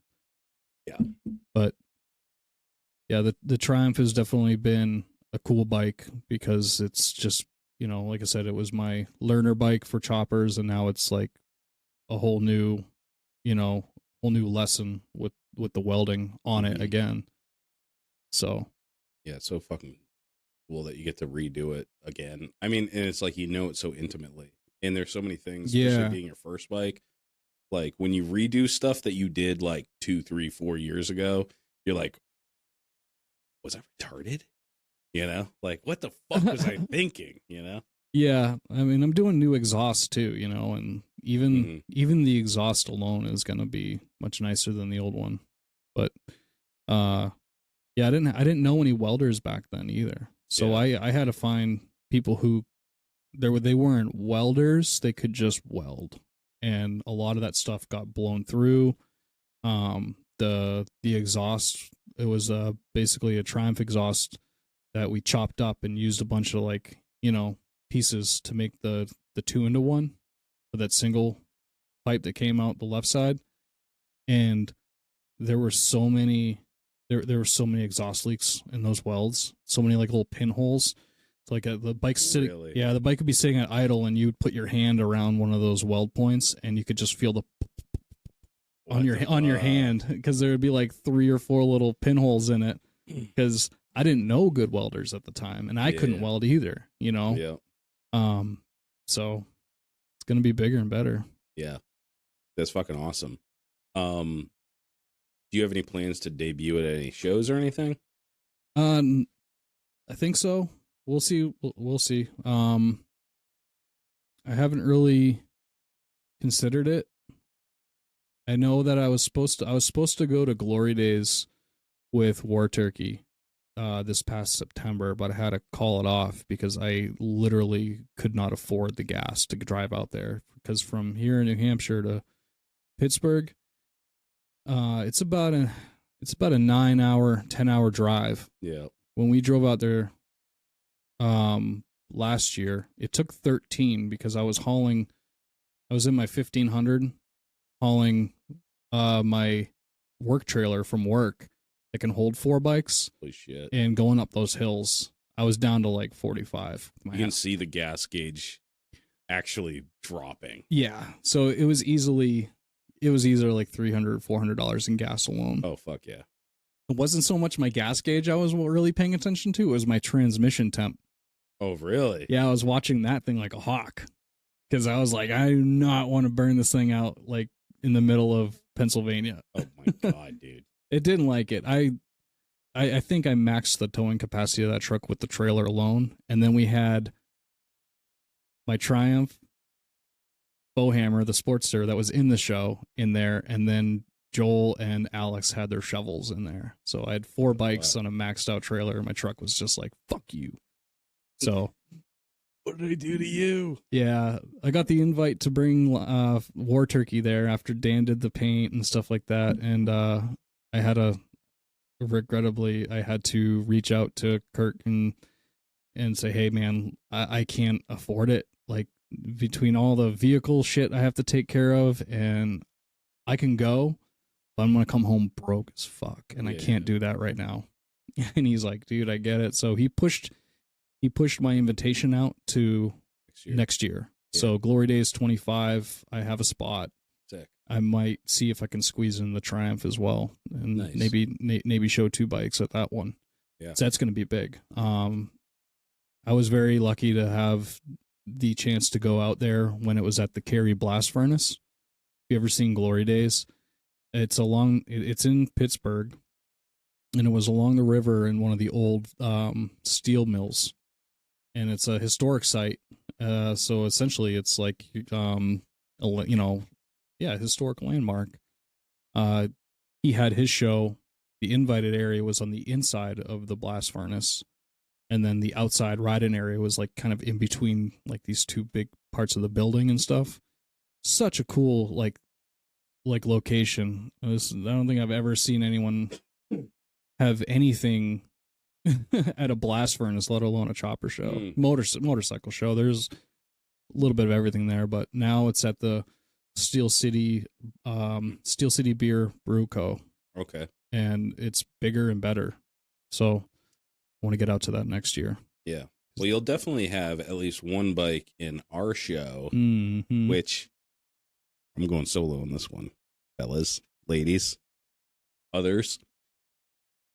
I'm not even going to tell you, but I'm beaming right now. I'm very excited. We had a little meeting over the weekend. I think we locked down the venue, and I think we got the date locked down. We don't have a name locked down, but I'm going to tell you this. It's going to be the biggest Lowlife show to date by far. We have huge plans for it, and it's coming up quick. So I'm just going to tickle it a little bit. We have the venue. I'm about 99% sure we got it locked. It's going to be fucking sick, and the people that we're working with at the venue are fucking awesome. And we're going to have them on the show. We're going to talk about it. But that's not even the best part. We're going to have a show, yes, in the spring, summertime. I'll let you in on the date when I got that locked down. We're also going to be doing a winter show. Yes, sir. 2 shows. We're going to do a bike show when it's warm out, but we're going to be doing a motherfucking swap in the dead of winter in New Hampshire at the same venue. We're doing it. We don't have the date for that either, but we got the venue for a winter swap, which I know you guys need.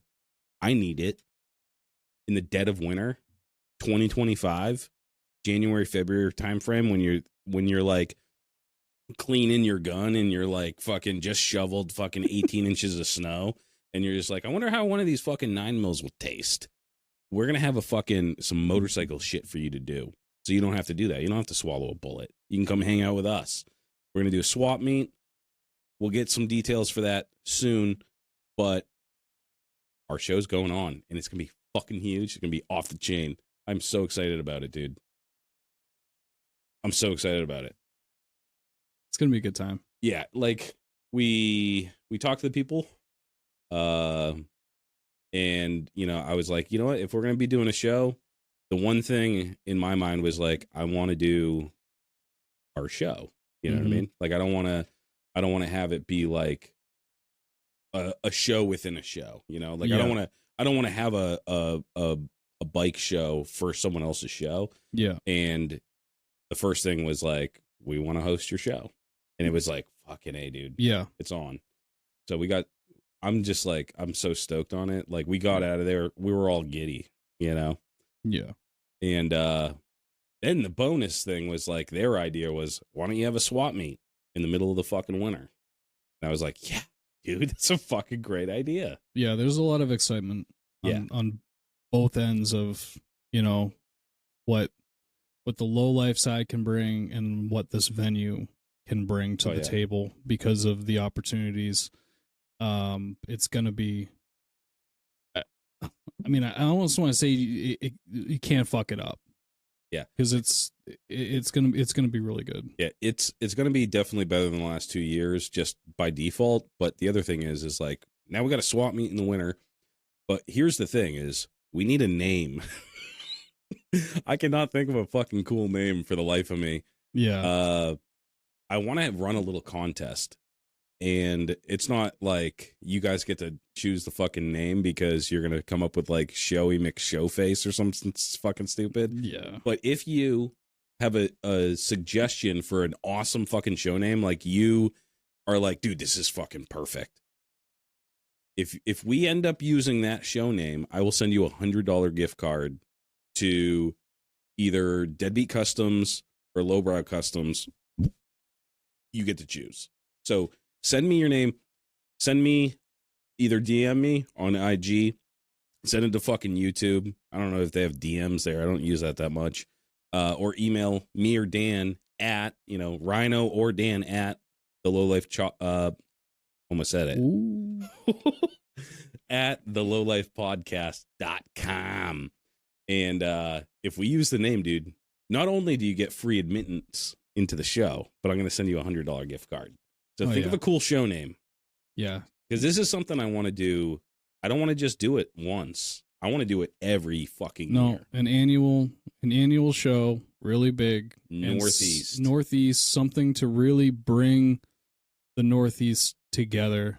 Yeah. Involving motorcycles because, we got more riders in the Northeast than we do anywhere in the country, and we only ride 6-7 months out of the year. Like the average New Englander rides 3,500 miles a season, like, riding season. It's not a lot, but we have more riders, per capita than anywhere in the country, so yeah.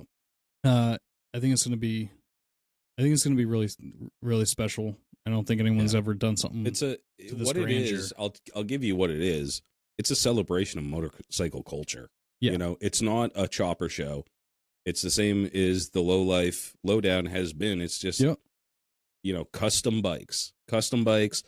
If you're into custom bikes or if you ride a custom bike, as long as you're into bikes or biker culture or whatever the fuck it is, it's the show for you, and it's for New England too. That's the other thing is I got a lot of fucking hometown pride. Yeah. I love New England. I think it's the best. There's nowhere else I'd rather live. Dude, Maine, Vermont, New Hampshire, Massachusetts to a degree. Rhode Island, love it and hate it, but they have some really good fucking hot wieners, dude. Some gaggers, dude. Have you ever had a gagger? Not in a long time. Not since college. Dude, have you ever had a gagger? No. Dude. No. My experience with Rhode Island has been like Warwick area, and then that's about it. And I used to write off Connecticut completely as a place that was like no man's land for me. I'd never have any reason to go to Connecticut. And then I met Chicken Rick, Ronnie, and all them down there, and now we got Chris at Oxford Choppers. And I think Connecticut's the next big thing, dude. Dudes are coming out of the woodwork. Like there's some dude from a bike shop reached out to me. He's like, "You ever need to play Scratch? Fucking hit me up." And I'm like, "Yeah, dude, there's a lot of fucking heavy hitters from Connecticut in the game right now. There are, and I think they've always been there. It's just that there was never like, I don't know. I don't think they just drew too much attention until like recent times, but maybe they didn't have the internet in Connecticut. Recently. Well, I never thought I'd have Connecticut homies. Yeah. Mass, all day long. Then we got a couple crazies up in Maine. That we know. Connecticut's far. Connecticut is far. It doesn't look that far on a map, and it's like one of those like weird destinations where it's actually not though, because like it looks far. It depends on where you go in Connecticut. Because I think I got down to Chris's house in like 2 hours. I think the problem with Connecticut from New Hampshire is there's no straight shot. Because when we head south, when you jump on either 95 or 490, you go 495.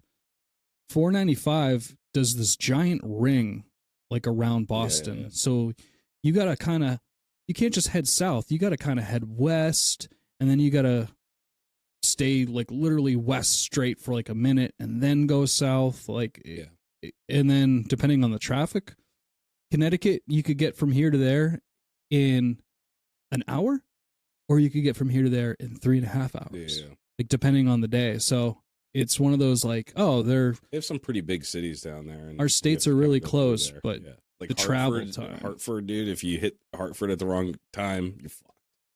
Which is like all the time. Yeah. I always take 495 though, like down to Rhode Island. Yeah. Like, it's worth the time, the extra mileage I go to get around Boston. Oh yeah, definitely 495, and then over to like 84. But the only people in New England understand what the fuck we're talking about. But yeah, no.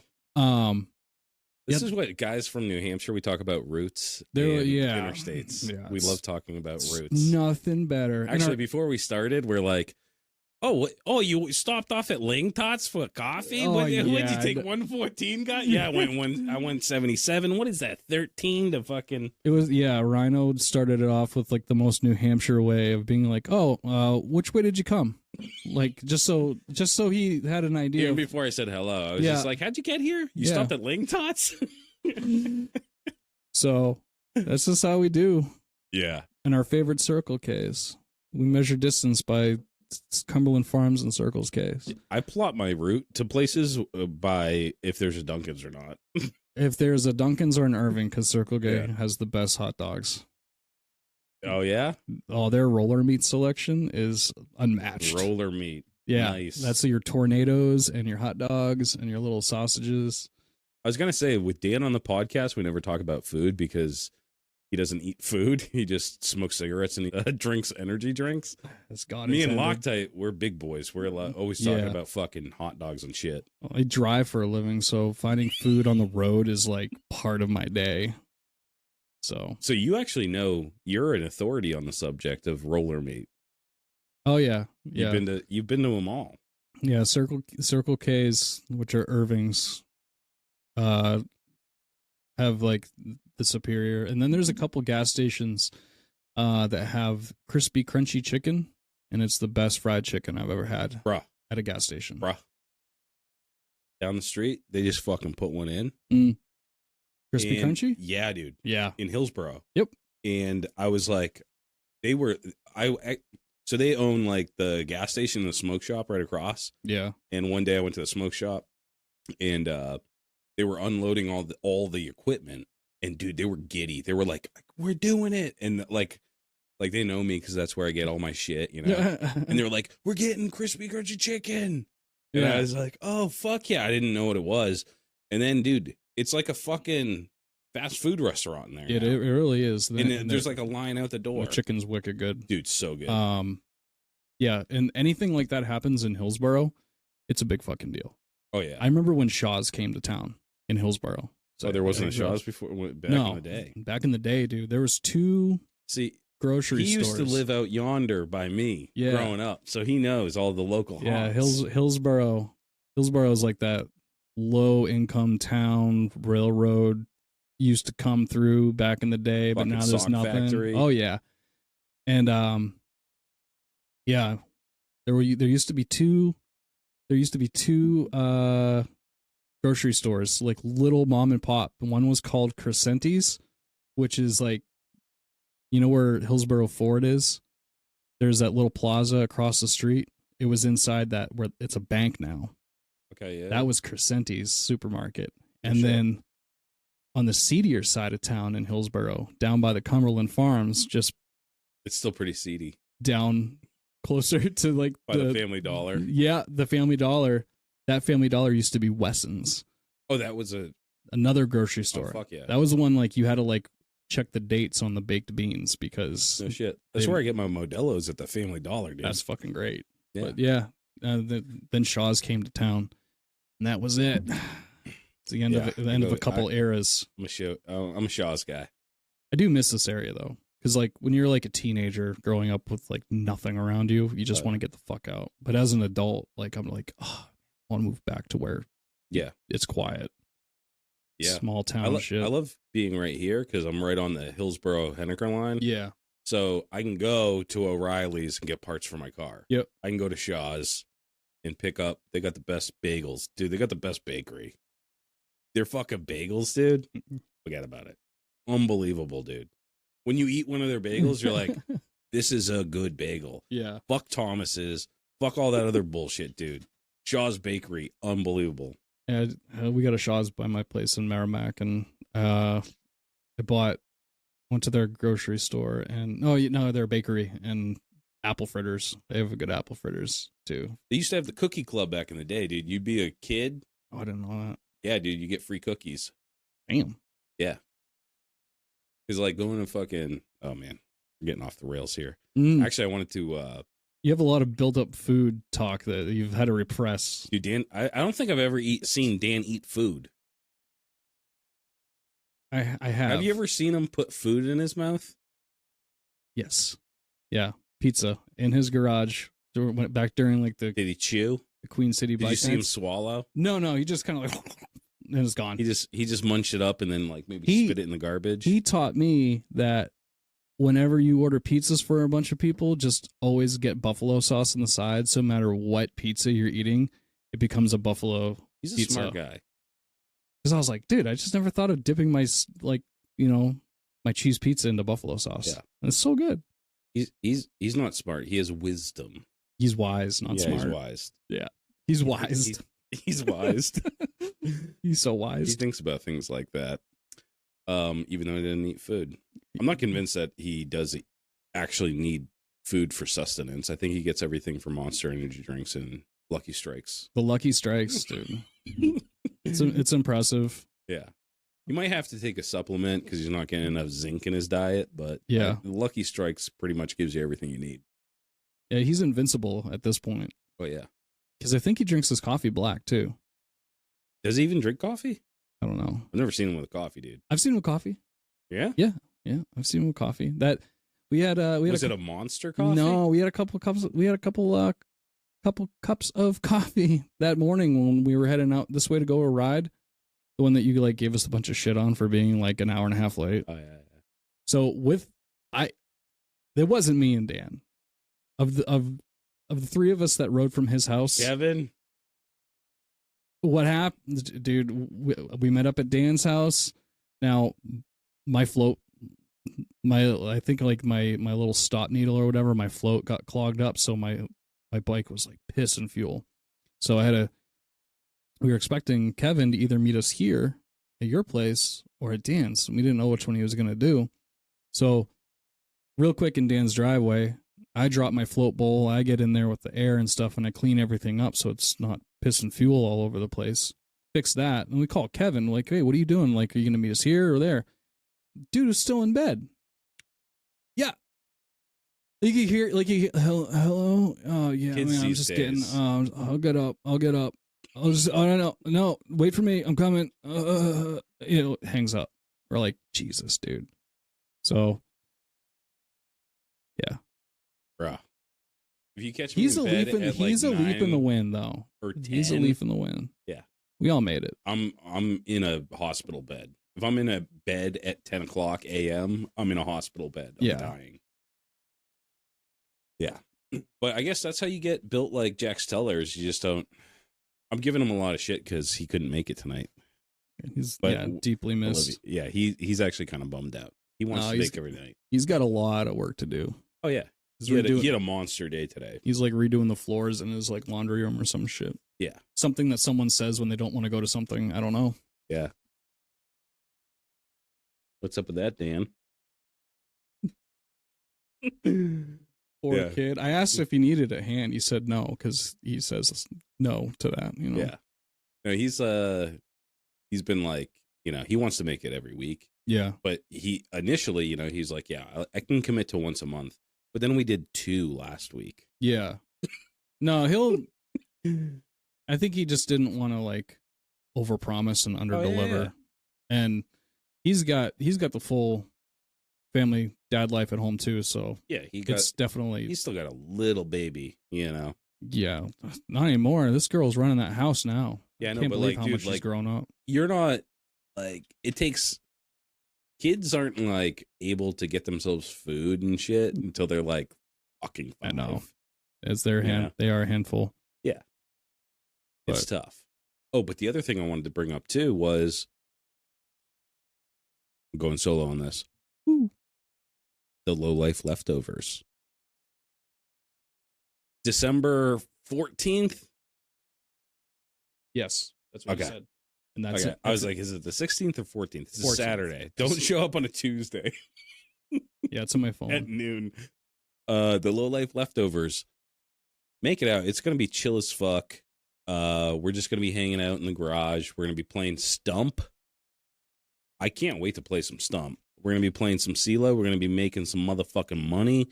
I'm going to have a bum barrel. I'm going to be getting shit-faced. I might even fucking go like cocktail and shit like Tom Cruise. Mix up some drinks. Hit me up if you want the Addy, dude. Everybody's invited. It's just going to be a chill little potluck with a bunch of fucking scumbags. And hopefully, I mean, it's early enough. I'm doing a nooner, dude. I'm a day drinker. So we're going to be, if you have shit to do, you have a Christmas party or fucking something to go, come get liquored up before your Christmas party. Have the wife drive. There you go. Yeah. All right, we got to do a buddy check. You like the buddy check? Yeah, I've been doing the buddy check. You've been doing the buddy check? Yeah, I didn't text him and be like, "Hey, buddy check, are you still alive?" Oh yeah. I would just be like, "Hey, man, what's up? I haven't talked to you in a while." And I've reached out to a couple people, including actually yesterday was Dead Kev, because I hadn't heard from him in a minute, and we all know his story, so I want to make sure he was all right. And then Astro Man, reached out to him. Oh, fuck yeah. You know, and I hadn't talked to him so long. I haven't talked to him in a long time. He's moved. He's moved from, like, still in New Hampshire, but, like, you know, I didn't know he got a new place yet and stuff, so. Yeah. This time of year, too, it's like, once the bikes go away, you know, like, you're not going to a bunch of shows together. You don't see these people. Like, not bike often, nights and no. shit, you know? No, it's rough. You always try to make it a point to, like, reach out, you know. I always have. But, yeah, I love the buddy check thing. I think it's great. Yeah. If you have a buddy, you got to have at least one buddy. You got to check on them. You know what I mean? And if you don't have any buddies, you know, reach out to me. I'm happy to talk. Just be like, hey, what's going on, man? If you just need someone to talk to, I mean, that's all it takes. Yeah. This time of year, too, especially in the Northeast. Well, I guess I don't know how it is. I think it gets cold everywhere, right? So, like, people in Florida have, like, seasonal depression because it gets to be, like, 60 degrees or whatever. Yeah. And they're like, oh, my God, it's so chilly. Yeah, their lows are highs. Yeah. Dude, I remember when I was living in Florida, motherfuckers would be wearing winter jackets and shit in December. Yeah. And it's like, dude, it's still t-shirt weather, you know. Bougie Billy commented on something the other day. He DM'd me. And he was like, yeah, I would have been out riding, but we had this, like, wicked cold front come through, and it dropped down to 60. And I was like, dog, I rode the other day because it jumped up to 60. Yeah. We're not the same people. Like, dude, Bougie Billy, we got to have him on again soon, too, because he's a fucking barrel of monkeys, dude. Oh, he's great, dude. I remember Dan was texting me, and I was going to try and swing by his place after work one day. And I had no idea that he was up north. And I was like, oh, hey, man, it's been a long day. I don't think I can make it over. And then he just sends me a picture of fucking Bougie Billy in his garage with a frowny face. And I was like, oh, shit, I'm on my way. And Dan's like, oh, so you come over for him. I'm like, fuck yeah. Yeah. But, yeah, he's building a pretty cool bike, too. He's doing, like, a Florida man kind of chopper, if I remember correctly. Yeah, he has all sorts of cool shit. He won a fucking sick-ass Springer. I think it was Northern Springers. I didn't know, no. Yeah, he is a fucking really nice friend. That's fucking dope. Yeah. Lowlifes near and far. Yeah, dude. We're fucking international, man. I got fucking, dude, England, you slipping. You slipping into third place, bro. You're like a point behind fucking New Zealand now. You gonna let that happen? Maybe if I talk about more Triumph shit, we'll get some. Dude, actually, I think you English guys, you like Triumphs? Huh? They like Harleys. They hate their own bikes. Oh. No, I love. They can't have Harleys. Their engines are too big. Yeah. Triumphs are the shit. Yeah, I've never been. I should. It's not even something I've ever even considered. Well, the Triumph. It's funny because, like, the Triumph chopper is like the. I like how Big Truth kind of put it. He's like, the Triumph chopper is like the punk rock kid of the choppers, because even like within the chopper community, everyone's like, you know, it's like pan, shovel. It's like Triumph chop is like, you know, it's what really kind of started it, you know, because these bikes were so ridiculously cheap back then. No one could have, you know, if you couldn't afford a Harley, you could afford a Triumph, you know, and they were super easy to chop up. They were fast, you know, like they're not going to be top end on the highway, you know, like you know, like a pan or a shovel head or even an Evo, but like they're quick little bikes. They'll keep up with any Sportster, you know. Dare I say, might even pull one off the line, you know, and yeah, I think that they're really cool because, like, you watch all those old, like, biker films, you know, all the old, like, Hell's Angel, like, films are all on YouTube now, you know, like, not your Easy Rider shit, but the stuff that, like, like Angels from Hell, like the campy shit, you know, but, like, all those bikes, you look at them, and it's old Nucks and Triumphs, you know, so it's just like you know, the Triumph chopper is like, I think one of like the pinnacle choppers for me. Like, I hold it high up on the mantle, you know, over a lot Mm-hmm. for being essentially like, I don't know, lack of a better term, kind of like a beginner bike, you know, 'cause it is a small displacement and they're light and they're easy to kick over. They kick over so fucking easy. I still think that they're, you know, I think they're cooler than like an Evo Chop. To me, I don't know. It's because the dates are right, you know, like it's an old bike, and then if you chop it up, I think it's that much better. It's definitely a fucking niche. I mean, the problem with the Triumphs now is that they're coveted. You know, there's old Triumph dudes that have old Triumph money. Yeah. And they're kind of in the, you know, if you want to get a clapped out piece of shit, you're got a couple of bands. Yeah. To get into it. And then you have to buy the fucking tools. Yeah. To work on it. Dude, you'd be surprised. Like, really? Well, there's like the Whitworth size, which is like, it's not metric, it's not standard, it's Whitworth.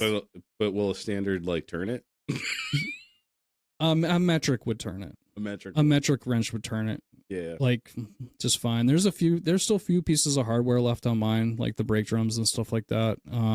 But like the bolts that hold the cases together are metric, you know, like, yeah. So once in a while you just come across, like, especially with the old Triumph chops, you know, because there's been so much like back and forth hardware being swapped out and parts, you know, you'll have predominantly just a bunch of standard bolts at some point. But there's other things that are specific to, like, you know, the motor mounts and stuff like that that have to stay metric. All right. So like the head of the bolt, you need a special wrench. But what about the pitch of the thread? The pitch of the thread is, I believe, metric. It is metric? I think so. Okay. I hadn't thought about that before. I don't think I ran into any issues with it to worry about the thread pitch. If you had to get a bolt. Because it was broken or whatever. Yeah. Thread pitch is important because you have coarse thread and you have fine thread, and then you have metric coarse thread, then you have metric fine thread, and all those are measured out very differently. Yeah. If you put the wrong one on the wrong one, like, you're gonna tear something up like real quick. So that's why I love my little nut bolt gauge that has like the little thread counter on the back of it from Lowbrow. I think it's like $5 or $10. It's such a handy little tool. Oh, the little plastic one. Mm-hmm. I bought one off eBay that they have in the hardware store. Oh yeah, you can actually screw stuff onto it. They have those are dope. Yeah. This one's nice because I hang it from my wall with like a tack. Yeah. Like a safety tack, and I just have mine bolted on the front of my bench. So if I ever need it, I'm like, is this coarse or fine? I can't see. Yeah. I can't see it. Yeah. But yeah, that's dope, dude. They have them, they sell them. It's like a big, like metal chain or whatever. And then they have all the different sizes like on this chain that you can just kind of go through. But I like it, the one, like, because when I go to the hardware store and do it, and I'm like, I'll have a bolt in my pocket, and I'm like, I don't know what the fuck this is, and I just go and thread it on, and I'm like, oh, that's what it is. I like the ones that come in like tap and die sets, but they fold out almost like depth gauges, or like spacer gauge, because those ones work really well if you're trying to count threads, so you know what bolt size to get or not or whatever. I need a recommendation on a good tap and die set because I blow through those motherfuckers. Yeah. You can't go wrong with the tolerant. I personally think, and I have a lot of Harbor Freight stuff. Snap-on is obviously the pinnacle of like everyone's favorite, you know, garage tool. You know, the bragging rights. You know, you're buying into the name.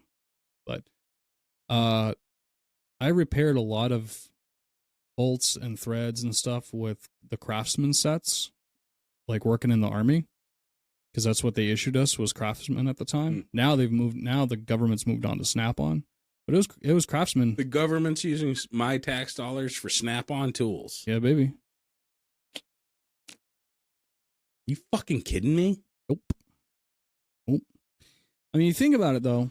It's not just for like your wheel vehicle mechanics. You got to think like you're like helicopter mechanics and aircraft mechanics, you want to give them the best because okay, you don't want those falling out of the sky. Yeah. But anyway, the tolerances of like the Craftsman and Milwaukee tap and die sets are fine, and they're a fraction of the price of the Snap-on. What I've ran into with the Harbor Freight like tap and die sets is like the cuts on a lot of those like thread blades that are meant to like clean your threads or cut your threads are shit. And you just end up with like these really horrible threads. And I've used them and they'll get you by and it's fine for backyard shit. But if you want a good tap and like either Craftsman or Milwaukee, I think is that good middle shelf tap and die set where the quality is nice. They're sharp. The steel's strong enough that you're not going to have to worry about snapping them too much. But you don't have to go Snap-on. But I mean, even Milwaukee shit has lifetime warranties, you know, like Snap-on love to brag about, oh, you break this 50-year-old Snap-on tool, you can get a new one. More often than not, people just buy a new one anyway. But yeah, the thing is, the big thing for me is going to be getting one that can cut through stainless. Stainless is tough. Anything working with stainless, like I get like now I don't even fuck around with the drill bits and shit. Yeah. I'm like, because I work, once you start working with stainless, it's like, yeah, you need like top of the line shit. You need, I mean, you got to get the good stuff. Like you get what you pay for when it comes to, you know, cutting and, you know, tapped and die sets and stuff. Big one too is like what helps me out with these cheap sets I buy is applying a lot of heat, a lot of oil to what I'm cutting into. So when I did the bolt holes for the sissy bar on my axle plate on the Triumph, there was never, the axle plate was like flat, straight. There was no hole or anything for a sissy bar tab. And I didn't want to do like a lock nut on the back of it with a bolt going through. I wanted to thread it because that's what I did to faux hammer and not having to worry about how big. Oh yeah. Yeah, I think it looks cleaner. Well, also, there's like you run into interference issues if you have like a bolt on the back. You have to, like, shave it down. Yep. So, I applied crap ton of heat, and my taps I dipped in oil. What I would do is I'd take some of my motor oil and just pour it in my cap, and I'd dip my tap into the cap, and then start to thread. It makes a huge difference. Like going slow, and I actually have tapping fluid, which is oil. But, you know, tapping fluid and then going in and then backing it out, going in, backing it out. Yeah, you got to cut a little bit of material and then spin it back like 2 or 3 times. Yeah. And then go back and then cut a little more, then spin backwards again. You just some machinist tools though. Like when someone has a Bridgeport that just has a tap. Yeah. It's like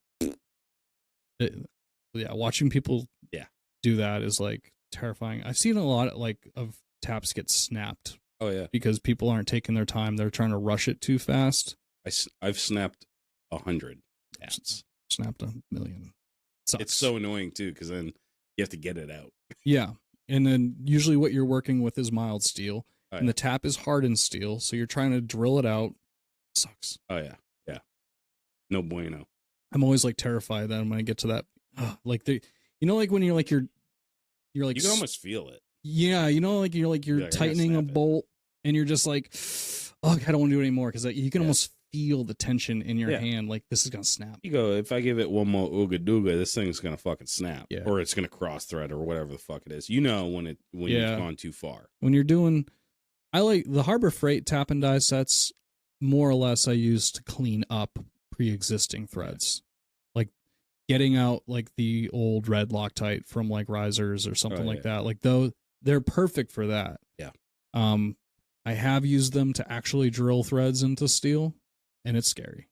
Oh yeah, it works. The bigger the tap, though, the easier it is. Like if you got those really thin little taps, and you're something for like a 1 or quarter-inch bolt, like those can snap so easy. Yeah, same thing with like the drill bits and shit. Yeah, but one really helpful thing I have is lowbrow. I don't know when the fuck I got it, but there's a sheet for like the drill size versus tap size. Yes, because that matters. Yeah, oh yeah. Because that can fuck you up. Because next thing you know, you've tapped your hole too big for the bolt you're going into. Yeah. And actually, I'll say, like, I get a lot of my taps from a hardware store, because I'm like, okay, I need to do this with this pitch. And Irwin, they sell the tap and the drill bit together. See, that's dope. They're all weird sizes, like 16/64 or whatever. And it's nice when you can just buy the one tap and not have to buy a whole set of tap and dies. Yeah. Because you just need that 1 3/8 by 18-inch pitch thread. And you're just like, I just need that one fucking tap and I have to buy this whole kit. Yeah. It sucks. Yeah. And the other thing about tapping is, like, the hardest part is getting it started and making sure you're fucking dead nuts straight in that fucker. Yeah. Because if you go in at a slight angle, you're fucked. The bolt's yeah. And then the bolt you put in is angled. And then once you get it started, it just goes slow, lots of lube, kind of like oil date night, the shit out of it. Yeah. You gotta oil the shit out of it. But you know what you don't have to oil the shit out of? These sponsors. They're pre-lube. Up first, we got Steve over at Deadbeat Customs. Steve's all about grassroots motorcycle riders. Take it upon themselves to build and customize their bike. They offer parts for all Harley-Davidson models and also offer custom parts for choppers, bobbers, trackers, and cafe racers. When it comes to building custom motorcycles, they carry the best brands available. Go visit their brick-and-mortar store in Tewksbury, Mass, or at deadbeatcustoms.com. Remember to enter code LOWLIFE at checkout to save some money. Next, we got Lowbrow Customs. Tyler and his team not only work hard to supply motorcycle enthusiasts with cool parts from small shops all around the world for over 20 years, but they also keep innovating and creating new parts and accessories, getting them out on the road. They are the #1 source for custom and chopper parts for your motorcycle. Go visit lowbrowcustoms.com. Next, we got Stay Strong Co. John Luke has been sent down from the heavens to bless us lowlifes with the greatest hot sauce on this mortal plane. Sweet heat baby Jesus in the white pants heralds a message from God himself. Don't put this on your butthole. It's for your mouth. The shits, and the hotter than hellfire Lowlife chopper sauce. Go to staystrongco.org today and grab yourself the holy trinity of hot sauces. Next, we got Oxford Co. Choppers. Chris, the original bad boy bombaclat from Oxford, Connecticut. Frame restoration and repair, handlebars and hardtails, hard parts for hard men. His hardtails are TIG welded and installed in-house. Made from USA-made steel, he is your man for the hardest shit to hit the East Coast since Hurricane Bob. Find him on Instagram at oxfordco.choppers. Thank you for tuning in and listening to our sponsors. Go support them because they support you. Where else are you going to get all this fucking cool shit? Now we got to do some CeeLo. Do you have any ones? I do. Pony up. You got CeeLo Vision? Oh, fuck. My wallet. Give me one of Dan's ones. I owe you, Dan. I'll do a $5 game. It's not my money. I'll pay you back. I owe you, buddy. I think we're going to zoom in on the CeeLo board. Compliments of burnt up wood burning. And here's another thing I was thinking. If you want to send some stickies, look at this. I'll put them inside the CeeLo board. This is Born Again Choppers because he provided the dice. But if you have some slappers, dude, send them our way because we have to censor this stuff for YouTube. All right. I'll guess go first. You can go first.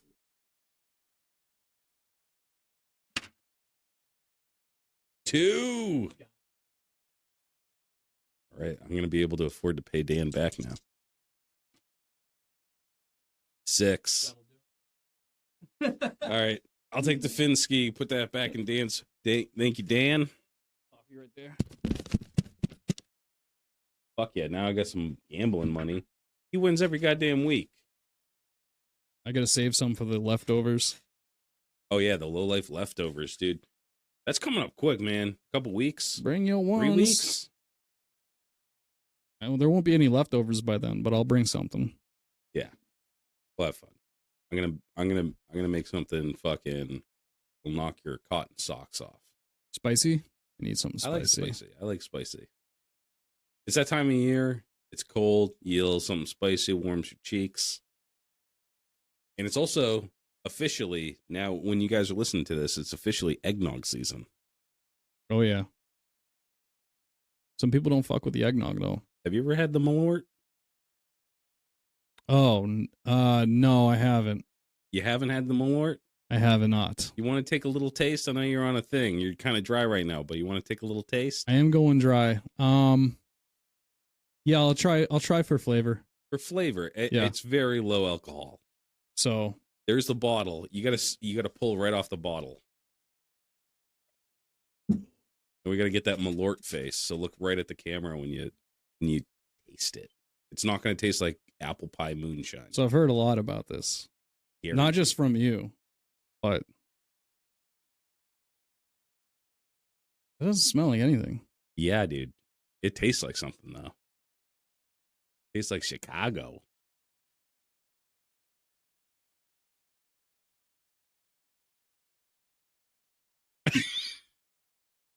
Dude, that tastes like nail polish remover with like an aftertaste of asbestos. I gotta do it. I gotta remind myself every once in a while.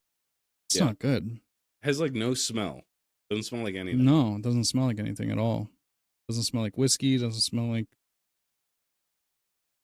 But it certainly tastes like something. Right? Do you get that nail polish remover kind of taste? I do. Maybe like a mix of like spray paint. I think it tastes like whatever you say. Like paint. Tastes like paint. Yeah. It's so fucking bad. It's like a Dementor. Like it turns into whatever you're afraid Yeah. of. What is that? Is that a Harry Potter That's thing? a Harry Potter thing. Okay. Yeah. I don't know. I've never seen Harry Potter. It's great. My daughter just went to a Harry Potter birthday party, though. So Oh, yeah. I picked up on some of the... Well, now I can say I've had Malort. Are you a better man for it? Maybe experienced. I don't think I'm a better person. Well, you can't get pulled over if you drink Malort. The cop's not going to be like, I smell alcohol. He's going to No. be like, what the fuck do I smell? Yeah. Look, what do I smell? Paint stripper, Yeah. Have you been And- huffing gold paint? dude. Yeah, that's not a very good taste. I could see why it survived prohibition. Because Yeah. no one was like, we don't have to worry about outlawing I this. got this bottle fucking like 6 months or a year ago. Yeah. It hasn't What- gotten better with age, has No, it? one, It's not like one- a wine. One little pull is enough. Yeah, that's a flavor. Oh, yeah. My actually, yeah. My general manager at work, when it was my birthday, he gave me a bottle of my newest favorite, like Scotch whiskey, called Dalwhinnie. You ever heard of it? I've heard of it. Holy I shit! don't know if I've ever had it. So though. for a while, my favorite like sipper whiskey was this Irish whiskey called Green Spot. It was really good. It's like run you like $60-65. Like it's not like a top shelf, but not bottom either. Second to top shelf. That one was my go-to like daily sipper every night. Like easy, could easily have one. Not really like, mess you up. Just a nice smooth end of day sipper. Then my boss got me this one, Dalwhinnie, and I can only describe it. It's like sipping sunshine dipped in honey.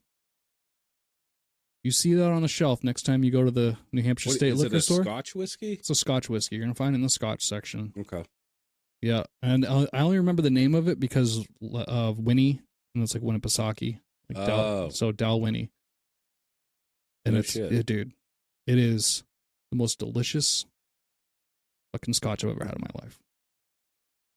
I'm really looking forward to, because I'm trying to go dry until the end of the New Year's. How long has it been? So September 1st. September through December. Through December. So September 1st through Yeah, to the new year. No shit. My wife is going dry, so I'm gonna go dry with her to support. Yeah.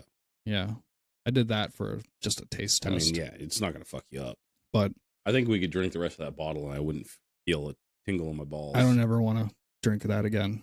That was awful. That was not so bad. Like, it's really bad. I'd rather, yeah. It's not even like, dude, it's hard to explain because it's like a flavor that you've never tasted. It tastes like chemical to me. Yeah, and you will never taste it again. Like it didn't taste like a distilled spirit. Like it tasted like this is what I put on like a bumper to strip the chrome off. Yeah. Or something. Yeah. Like sometimes I'll get a little like red Loctite in my mouth and I'll be like, yeah. It tastes kind of good. Dude, I've gotten brake clean in my mouth. That's pretty close. That's pretty close. Brake clean? Yeah. Yeah.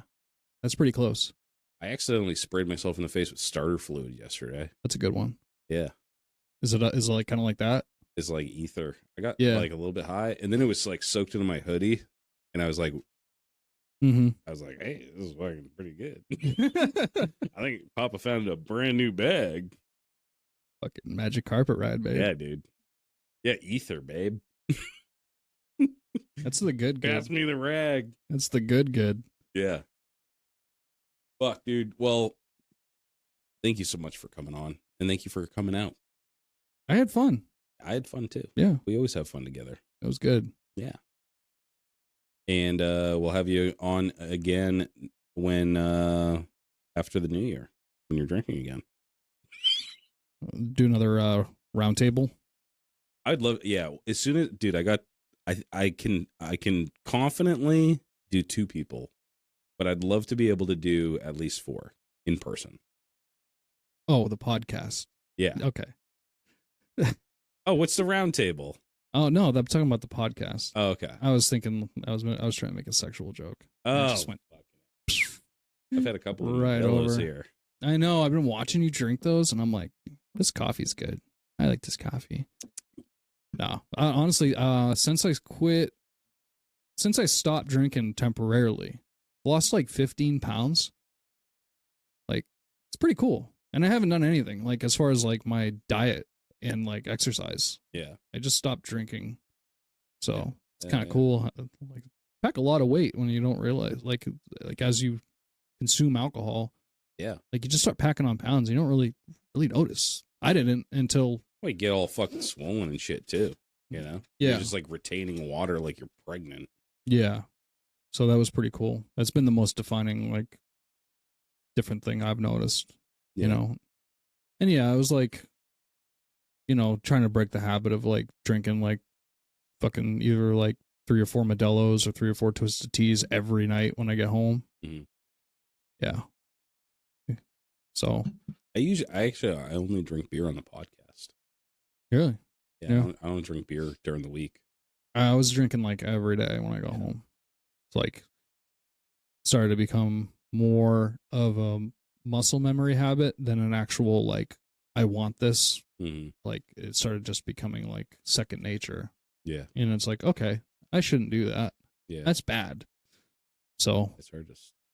Yeah. I'm a tequila guy during the week. Yeah.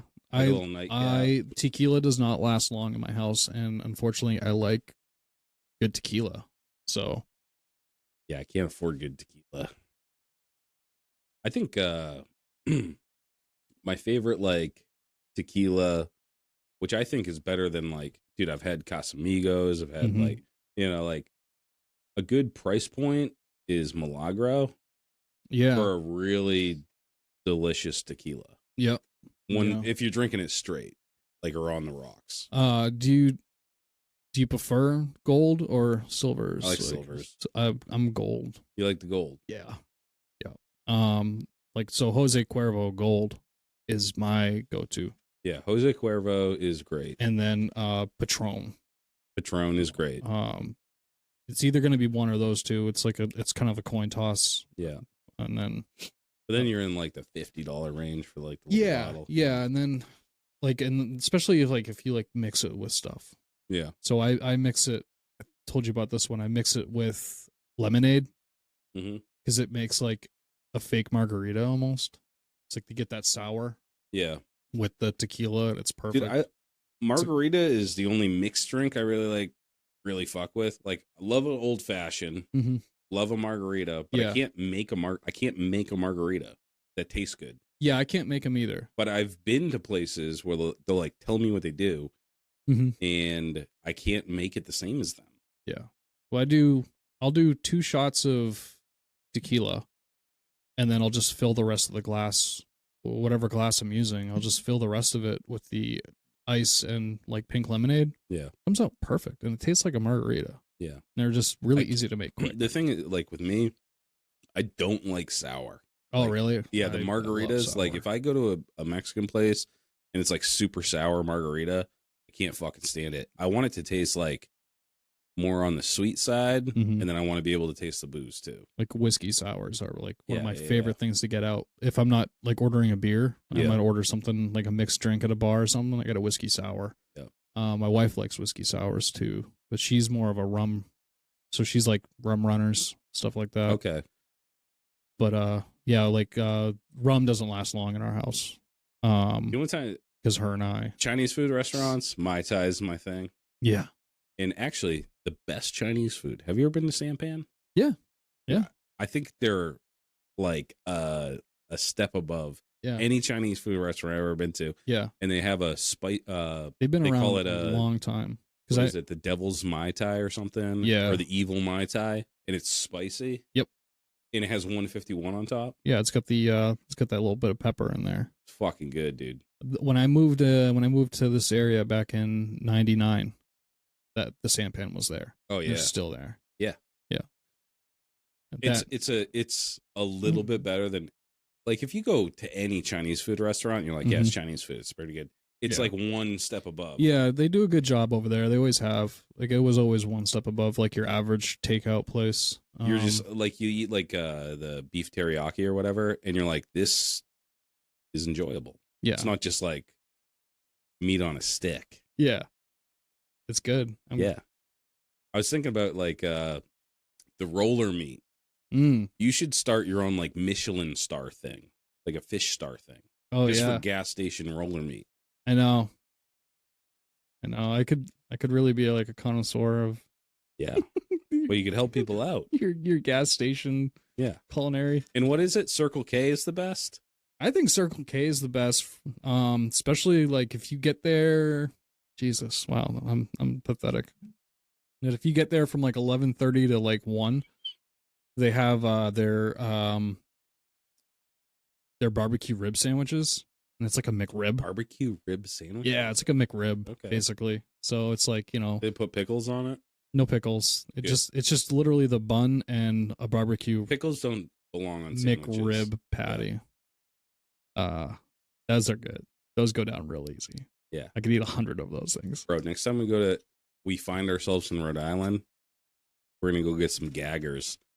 They're hot I'd be down. dogs with like minced meat on top. Oh, really? Yeah. See, that sounds wicked good. Yeah. I love hot dogs. Yeah. Hot dogs is like one of my favorite fucking But they like meals. roll them up and they're all like soggy, and you have to get at least 3. Yeah. Like, because you're not going to be full. Oh. And then they come with a bunch of French fries and shit. Yeah. I feel like I could eat like probably like I could 7 or eat, 8 hot dogs I could eat in one 7 sitting. of these, no problem. Really? Yeah. Without even thinking about it. We do a lot of corn dogs in the house too. Corn dogs. Yeah. Yeah. Ever since we bought our air fryer, I don't have one. you should. Yeah. You should. If you like food, and if you like food like the way I like food, which is like the food that's like not good for you. Yeah. Yeah, the air fryer is the way to go.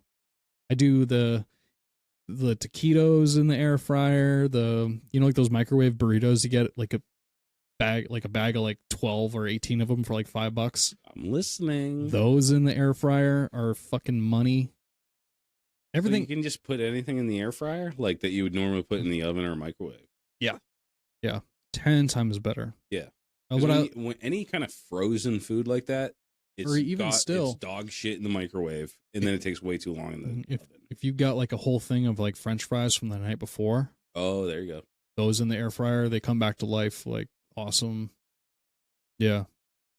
It's a game changer. But yeah, the corn dogs in the air fryer, it's like crispy, crunchy outside, and then just perfectly cooked hot dog. What are you putting on a corn dog? You eat it raw? So I like to put mustard or barbecue sauce. My kids do the ketchup because ketchup goes on everything when you're a kid. But Are ketchup, you dipping it or are you putting it and laying it down? I lay it down. You lay it down. Yeah, I give a little like like the little drizzle swirl. Yeah. I try to squiggly line. I try to make my food look as much like the like a picture would. Yeah. Like when you go up to the corn dog place that has a little squiggle of ketchup Yep. on it. I try to make it look like that because in my mind it makes it Okay. taste better. I'm a dunker, dude. I dunk that shit. Dunkin's good too. I dunk my corn dogs. You catch me at a fair? Yeah. See, what's nice I got some about dipping sauce, bro. fair corn dogs is more often than not they're bigger. Oh, they're so nice. They're deep fried. Yeah. They put them in the fucking hot oil. Oh yeah. It's so good. So, like we found a way to make this more unhealthy than ours. All the good stuff is though. Yeah. Yeah. I only get one lap, baby. Got to throat some corn dogs. All right, guys, we're gonna shut it down because this is the longest episode we've ever done. Thanks again to Fish for coming out. Always a fucking blast. Thanks But for having until me. next week, Low Lives, roll the dice. Get in trouble. Have fun.